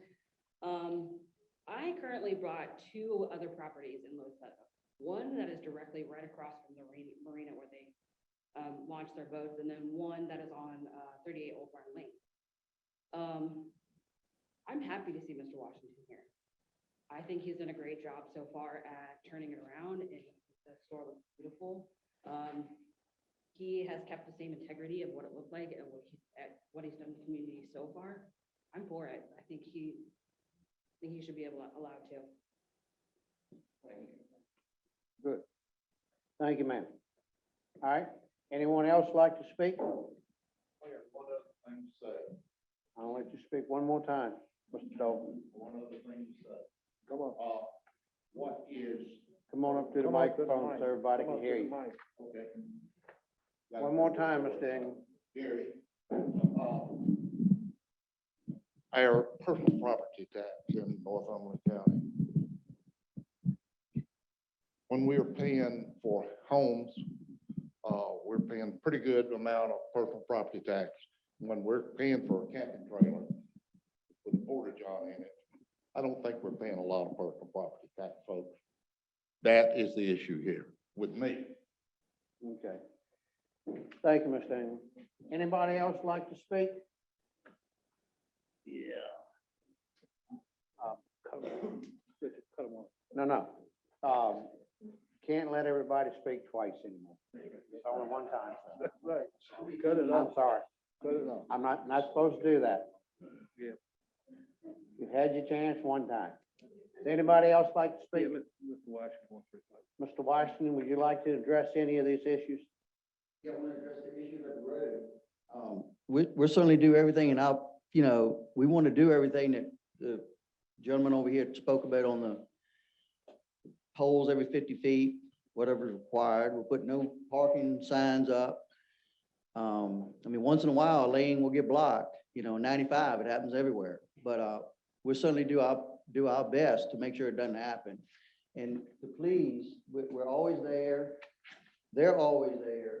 I mean, talk to anybody. We try to accommodate everybody we can whenever we want to.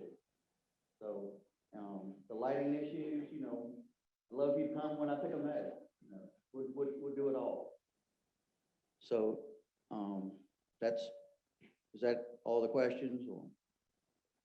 Any other comment you want to make? No, we're looking forward to, I'd like to have been started by 3 or 4 months ago, but, I know. can't I have it all. understand that, yeah, I understand. How much need would anybody have to even consider parking on their road? How much reason would they have to even park in that road? They would have no reason to park on that road. What do you tell your customers about that road, if anything? Well, we're gonna address it more. That's what I'd appreciate. Yeah, we'll address it more vigorously. I've talked to Bubba about it, and we're gonna have, we're gonna make signs and we'll address it every time, because I mean, the people pay for the ramp. We'll let them know at that moment where they're gonna park it. We have designated parking. Right. Around on the other side, and sometimes they take the boats, the trailers in the cars on the other side of the building.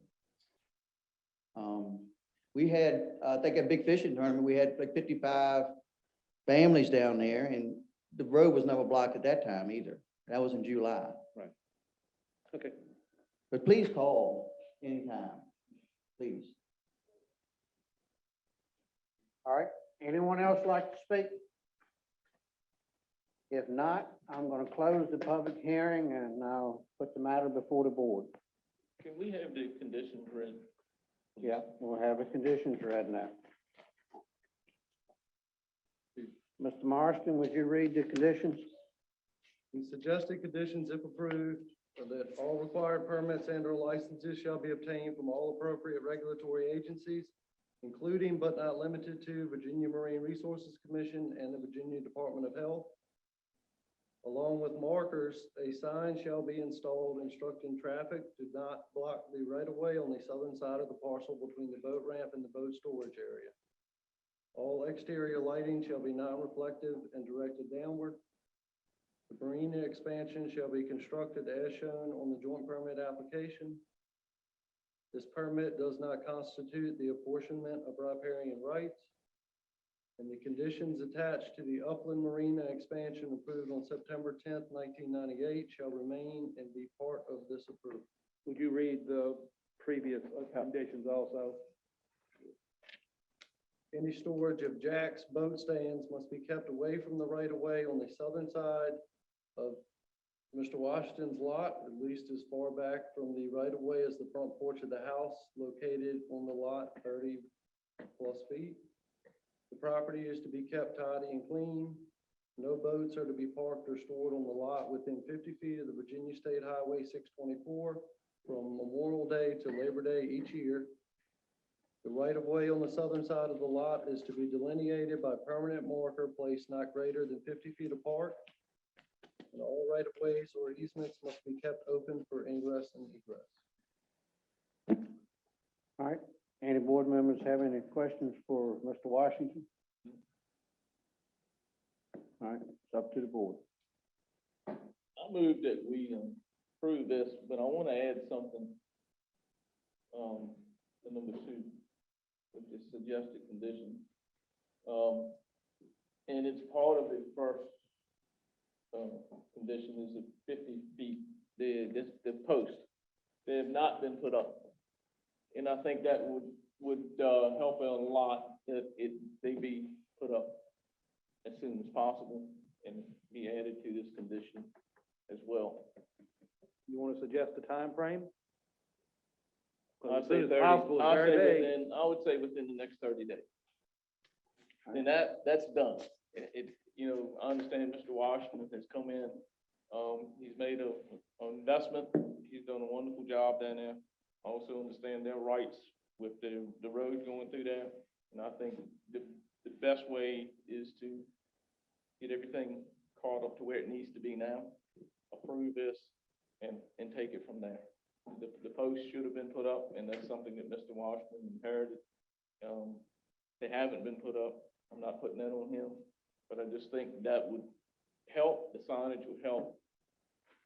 I like the idea of you inviting them to pick out the lighting and all, have no issues with that, but that's my motion. Is 30 days enough time, No, given the weather? no. And that, now, when we talk about 50 feet, I'm assuming we're talking about 50 feet from which way? I started the property line where the gate is, that Daddy put up way back in the day. Okay. You know where that's at. Yeah. Start there and go 50 feet and be one down at the end of the road of the property, 1.6.4. It's 1 feet, so people see, we will see where that post is started. And you got so it's every 50 feet starting at the property line on the west side, the west end, you want to talk about the gate is, the swing gate. Start there and come 50 feet. Now, you don't do a radius because that road is not a radius. It's a straight line, diagonal back that meets up with the road behind the store. Well, And that's the easiest way for you to do it, is start at the property. There's a peg right there where it goes. You know, where that lot is. Yeah. The property line's right there. yeah, and I want to do everything I need to do. I mean, but there is a little bit of an issue there when you're running that travel lane and stuff and you're bringing boats through there. I would like to ask for a gap between that area. We'll put one on the road, Church Lane, and then we'll start where the grass starts, going up where the poles are at now. 50 feet apart, you can drive and live in between 50 feet. Well, Yes, you can. I know I can, but it just, it's just something else to be in the way. I'm not wanting to reach that special use permit back in That'd be 98. a while back. Okay. We'll make it work. All right, But I gentlemen, would like more than 30 days. Yeah, I think What would work best for you? I would like about 60 to 75 days. I think 6. Okay. And what I'm looking at is, you want a smooth process through this. I'm sorry? I said, I know you want a smooth process through this, and I just think it needs to be cross-board, brought up with the conditions that were previous and what's gonna be there now. I think, I agree with what you wanna do down there. I think you've done some awesome work down there. And I wanna support it, and my motion is to approve it. But I just think we need to make sure we got everything covered. How many days now? He's We saying went 75, you saying 75. all right, that's your We motion can now. say- we can make it, That's you know, there's a criteria here, are we talking about telephone poles, we're talking about PVC poles, we're talking about some concrete, are we just? We didn't, What kind of poles? You can use PVC, I mean, it says. PVC would be fine. Just a- Yeah, I know. we gotta. Wait, hold I mean, you don't need the whole order, telling you how to. We got do it. a motion. We got to get this straight Yeah, right. yeah, let's get. All right, we got a motion. Do I have a second? Second. Jimmy? All right, any other discussion on the motion? That got knocked over. No other discussion? Yeah, I have some discussion. All right. Yeah. This road is a road, but it's actually your property, or your family. So No, you, hold on, no, I don't think it's his property. well, it's owned by someone. It's owned by all of us. All right, forget that. We're not getting into legal. No. The problem is somebody has a right to use that road, that property. All of us do. And if somebody blocks that road, that could be towed by somebody. That road is a private property, period. Yeah, and then you go back to 1939 on that map. All right, We get into stuff that we don't. Yeah, I know, we're not. this is nothing that we can deal with, is who owns property and all this right away and all. But I fully support this marina being moved forward because it is beneficial to the Louisetta area. And anything that helps Louisetta also will be crass. It helps the county as well as tax dollars. All right, But it's also, as everything I've heard, this is an improvement to Louisetta area. Even a fifth generation Allen appreciated what was done.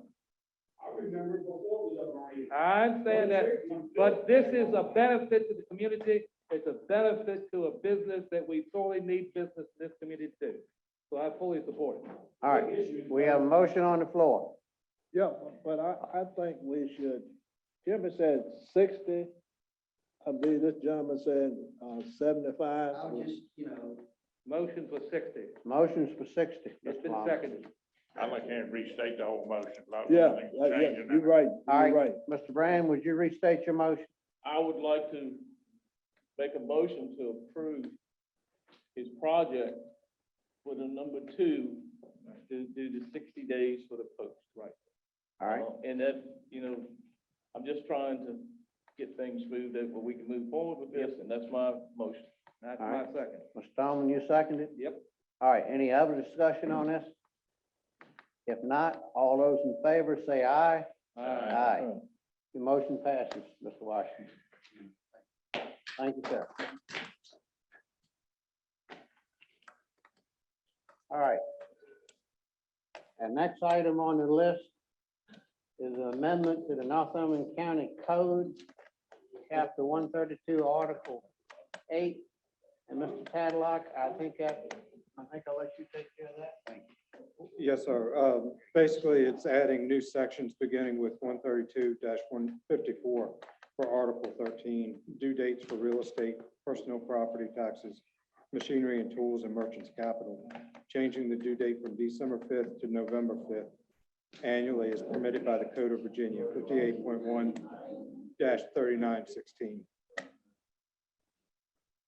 All right.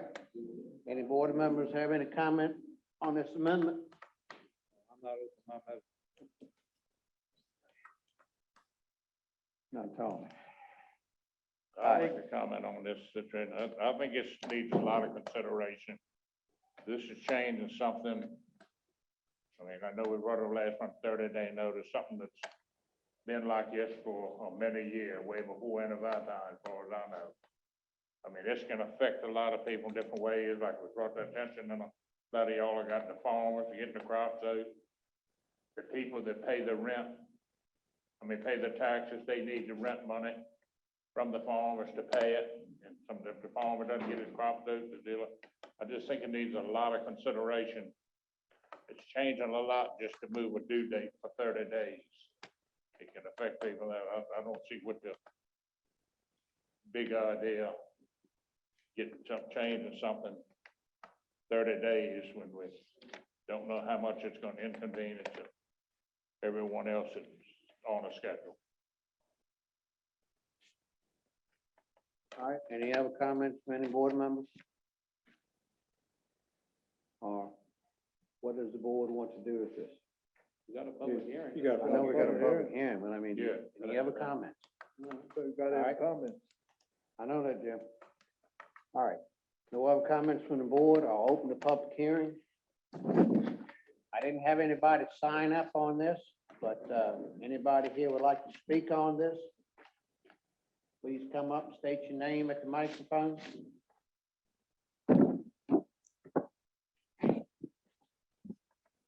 Nobody in the virtual world either? Nobody in the audience wants to speak? Nobody in the virtual world? All right. I will close the public hearing and I'll put the matter back before the board. What does the board want to do? I think one of the biggest concerns was people wanting an option of paying their taxes. And we talk about twice a year now. It was brought up and discussed that they could pay anytime, pay ahead. They can And pay we had anytime. the discussion about moving it ahead a little bit with some benefits to that. But I don't want to put anything into play that's going to put a burden on people. I'd rather have something in place that's going to help.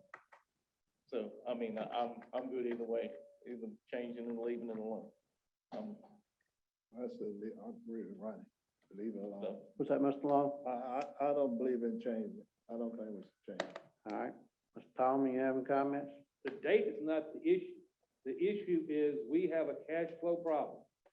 In the past, we've had to borrow money to get it to December the 5th, or the collections time. or we had to borrow money, raise taxes for the cash flow. I do not like raising taxes, period, but especially not to balance our budget. And I also don't, I'd rather borrow money, I'd rather have the money in the people's pocket longer. Yes, but I also don't want us to have cash flow. And to raise taxes like we had to do 2 years ago, 2 cents to balance the budget. Yeah. Or borrow money, like $50,000 to pay the interest. I'd rather do that than raise taxes. And so how do we have a positive cash flow so the county can pay its bills? I don't care how we do it, but I don't want us to, like we had a couple of years ago, to do that. And whether it's this procedure, whether it's whatever. I know we didn't have any comments, but, would you like to say something? Mr. Kirby, would you like to comment? Yeah, would you like to comment, please?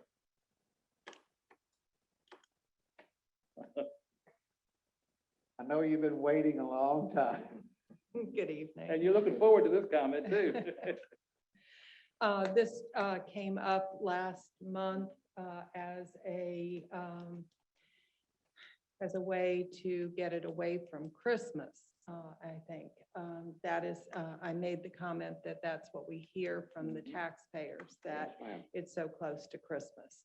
And so that's how the idea of changing the due date to November 5th came about.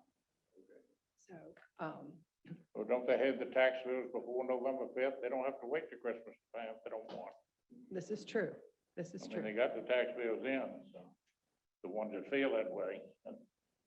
And you usually get your bills, tax bills out by, Sometime in October, usually mid-October to the Mid-October. third week of October. So people have about 7 weeks or so, 8 weeks to pay.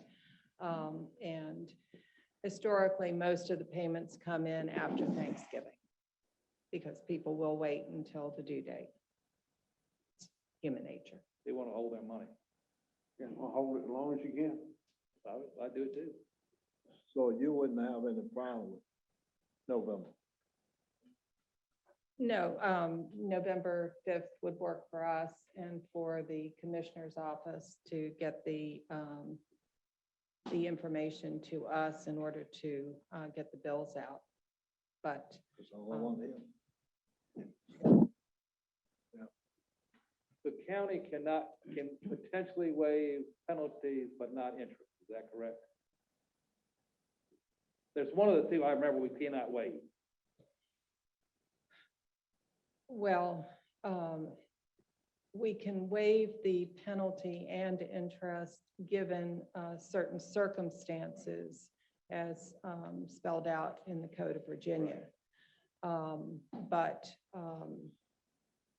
Right, so, but they're very limited circumstances. But if someone is, say, in the hospital on the deadline day or, and we try and, be as reasonable as possible.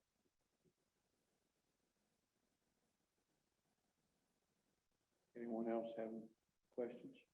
If you made it November 5th, like they want, and did a grace period of 30 days, which I know some companies, finance companies do that, with no penalty and interest beginning. We can't do that.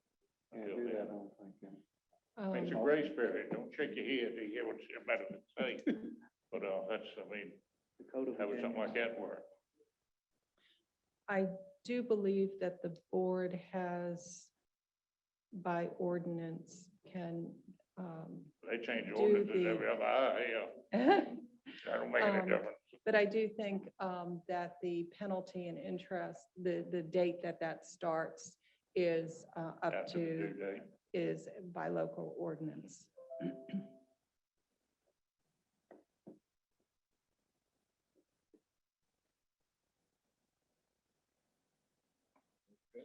It seems perhaps that it might be a good idea to study this a little bit further.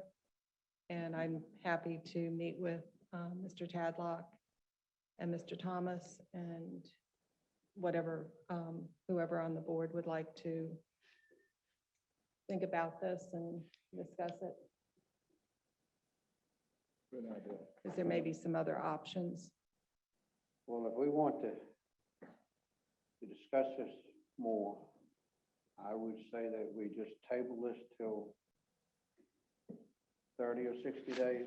So what would that do? Well, You have to have this decision by a certain time frame. well, if we're going to change the due date, then we need ample time to advertise that and make sure everybody knows what the new due date is. So I would not wait too long. Would next meeting give us enough time? Or would it give you enough time? I'm sorry. Would it give you enough time? Next Yes, meeting? yes. All right, decision's up to the board. I say we, move it to next meeting. We want to postpone this till next week, or carry it over to next month, Next month. which would That's be, what motion. what's that meeting date next month? Mr. Tadlock? Same day, but next month. The 10th. March the 10th? It's March. Carry over to March the 10th. That's what motion. Have a second on it? I have one question for Ellen. The county does not make any additional monies by changing the due date to it. You just get the money in sooner is all, potentially. Correct. I had one person, what was the county's angle? And I told him there's no difference. I just want, other than the cash flow is better. All right, we have a motion and a second. All those in favor say aye. Aye. Thank you. Thank you, Mr. Irvin. Gentlemen, what, just a rough estimate, I know it's now a spur of the moment. What percentage of the taxes you collect would you say come in the last 2 weeks? Not a fair question, I know, to ask you to read off, just a ballpark. I would say 60 to 70%. 60 or 70% of the last 2 weeks.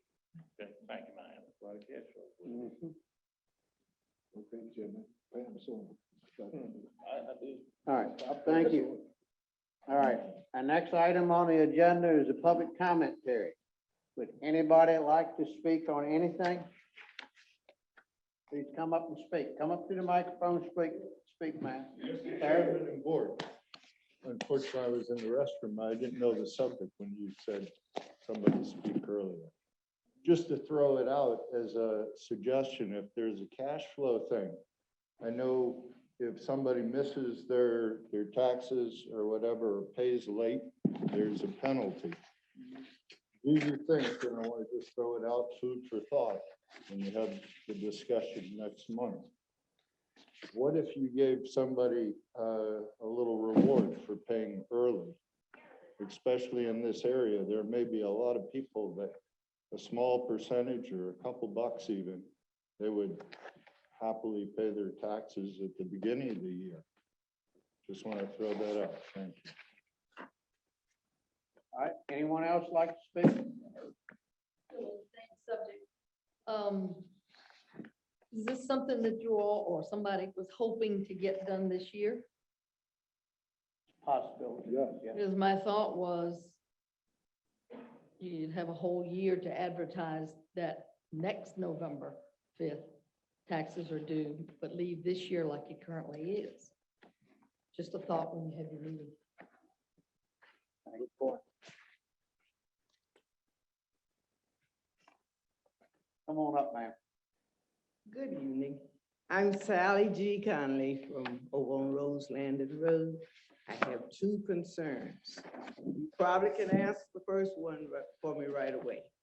What happened to the security at these meetings? We used to have a deputy or somebody out there. The ladies couldn't bring their big pocketbooks in. and they came in. What happened to them? We never did have it set security. Yep. Deputies here occasionally. but When that we back had then, the other sheriff, I used to come to meetings quite often then. I and don't there know was if they've always ever used somebody a out there. scanner or anything that I know of. Now, we've had a deputy here, or only when we've had some very large crowds here. Not any other time have we had deputies. Or touch or something. Would you feel more? Yeah, comfortable that's right, Ms. Long, on a touchy Okay. subject. Of course, I think we need to see what we can do. She said she would feel more comfortable. She would feel coming more to- comfortable. of All right. course. Good. I mean, the women come in with the big Would you take care of pocketbooks. that? Women carry weapons too, you know. Good idea. They might be mad at you and shoot me. And I can carry a weapon too. Good point. Now, All my right. next concern is my neighbors. Well, the highway department came down to do the sewers, clean the mud out of there. And they noticed it first. I have been noticing it. They have filled a pickup truck over the past year or two with trash. Trash bags, they load them up on the pickup truck. Their mother, I think she uses adult diapers. When they finish filling the pickup truck up, they start throwing the bags of diapers out in the yard. Now, she got a dumpster. We have a dumpster running over with trash. And the driveway down the front. That driveway is not on my side of the house, but it's over on the other side. And it's full of trash. Who do I see or go to? Because I think the health department was notified by the highway department that all of this trash, because when it gets hot, you're gonna have all the rats and raccoons and everything else in here. I'll get with Mr. Morris. Mr. Tadlock will contact Mr. Marston on that. And I'm see if at we can do 77 something about that. Roseland Road, there next door. Okay. Thank you very kindly. Thank you, ma'am. Two good points. All right, anyone else like to comment?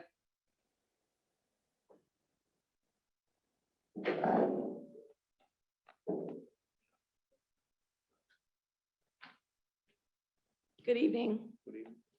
My name is Suzanne Smart. I'm a resident of Heathsville, and I'm here to talk to you tonight about the school board here in Northumberland County. I was glad to see that there was a representative here from the school board this evening, Ms. Mazick. I was equally glad to see you all take some action in holding the school board accountable for some of their financial statements. I wanted to tell you my experience this past month in attempting to attend a school board meeting. The school board has had 3 early morning meetings recently. I attempted to attend the first of those meetings, which included planning for the budget for this next year. I was stonewalled at every attempt to try to attend that meeting. I'm not the only one. There are others in the community that could not attend that meeting but wanted to. They had another meeting in the morning, which you're probably aware of, on January 27th, which was regarding Executive Order 2 and masks. Additionally, at that meeting, I believe they had a student disciplinary matter and a personnel matter. That meeting, again, was held in the morning. It was extremely unprofessional. I could go through a laundry list of how it was unprofessional, but I'll spare you the time and I'll just tell you 2 ways. There were about 15 parents and members of the community in attendance at that meeting. We were made to wait in the hallway. During their closed session, they held closed session for 1 hour and 45 minutes. Again, this was on, I believe, 1 student matter, 1 personnel matter, and then Executive Order number 2. After that time, we were allowed to make public comment, but we were only allowed to enter 1 at a time to make public comment in the room. The meeting was held in a tiny room, which I would describe as about the size of a small bedroom. After all of the public comment was heard, then the school board proceeded to read their proposed policy. I'll repeat that. We did not know the proposed policy until after we had made our public comments. Then they read their policy. There were 3 prepared statements the 3 members of the school board had, and they read their statements. There was no discussion, and then they promptly voted on the matter. I know you all are aware that January is the time for the school board to begin preparing its draft budget and to begin seeking input, hopefully, from staff and parents and the community. Yet the meeting they had about their budget was not open to the public.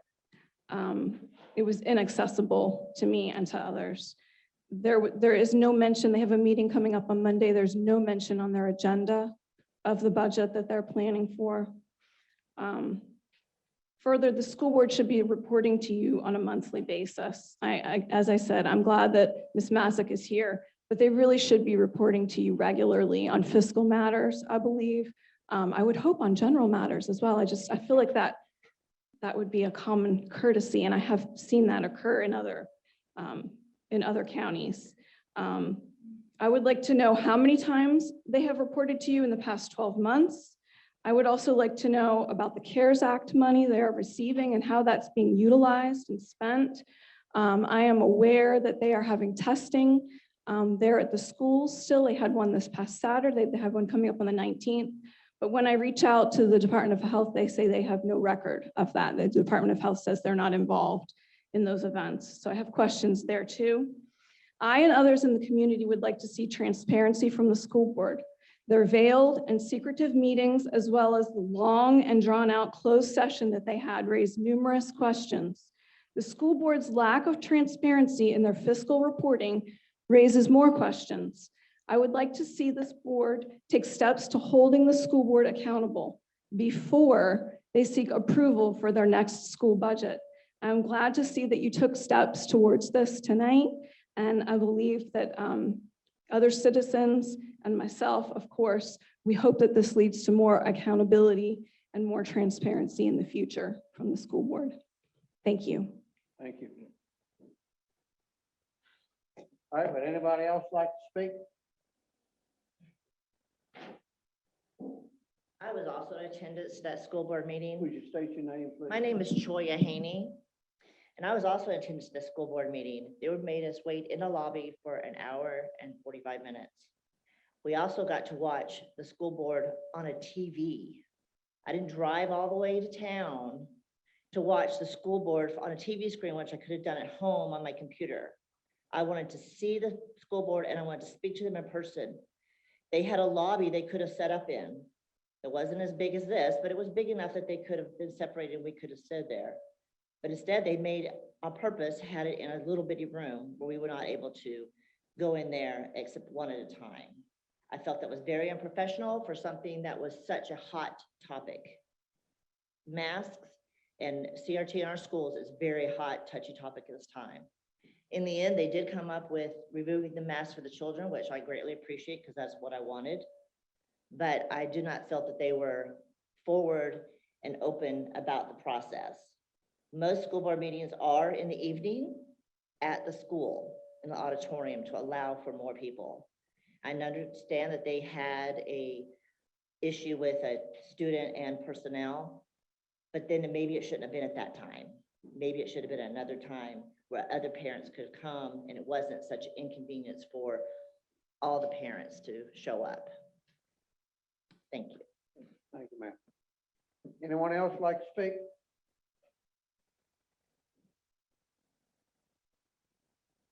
Anyone else like to speak?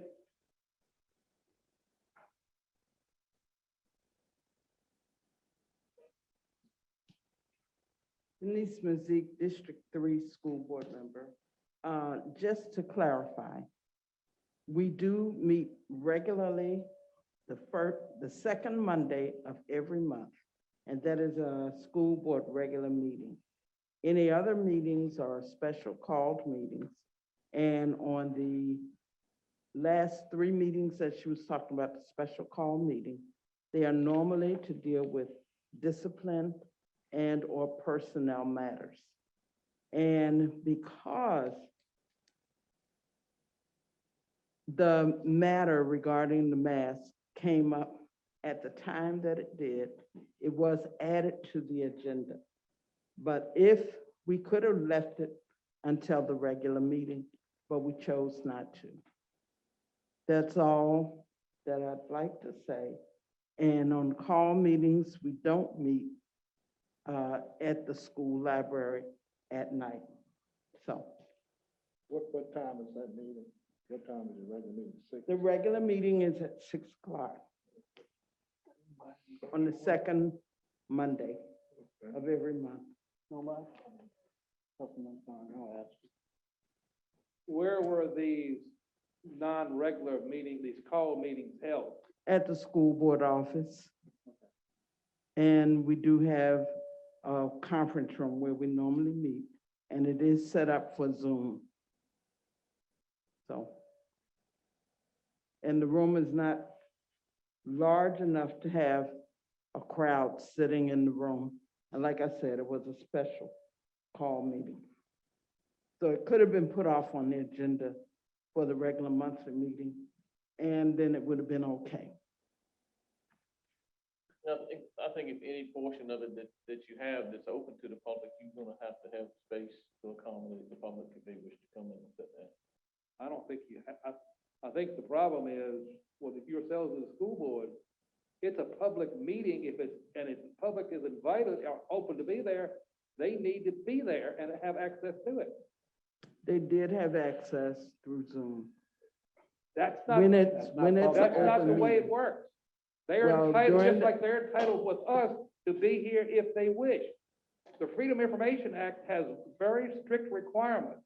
That's why we can't have more than 3 board members, if we have no more than 2, make sure I get the right number. If we have 3 board members That's together, amazing. we're in violation of the Freedom of Information Act. If you have a public meeting, now, if you're dealing with things that fall under the exempt piece for closed meetings, that's a different ballgame. But if you're dealing with other stuff, it needs to be accessible to public by means other than Zoom, unless there's an emergency that meets that criteria, that right, it does a meeting.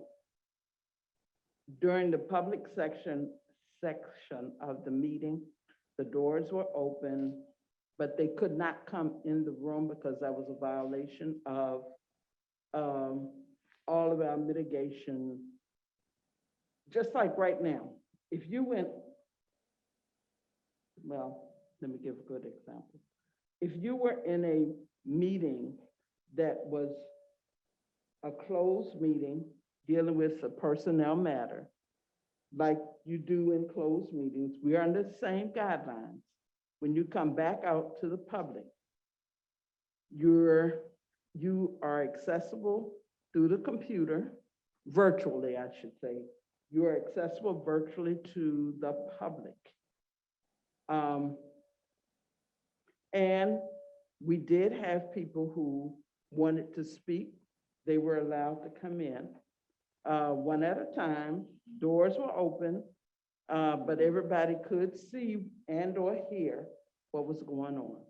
Now, I took a chance coming to respond to these comments because I wanted people to know that, yes, we could have left it off till we had the big open space, but we chose to go ahead and react in a timely fashion.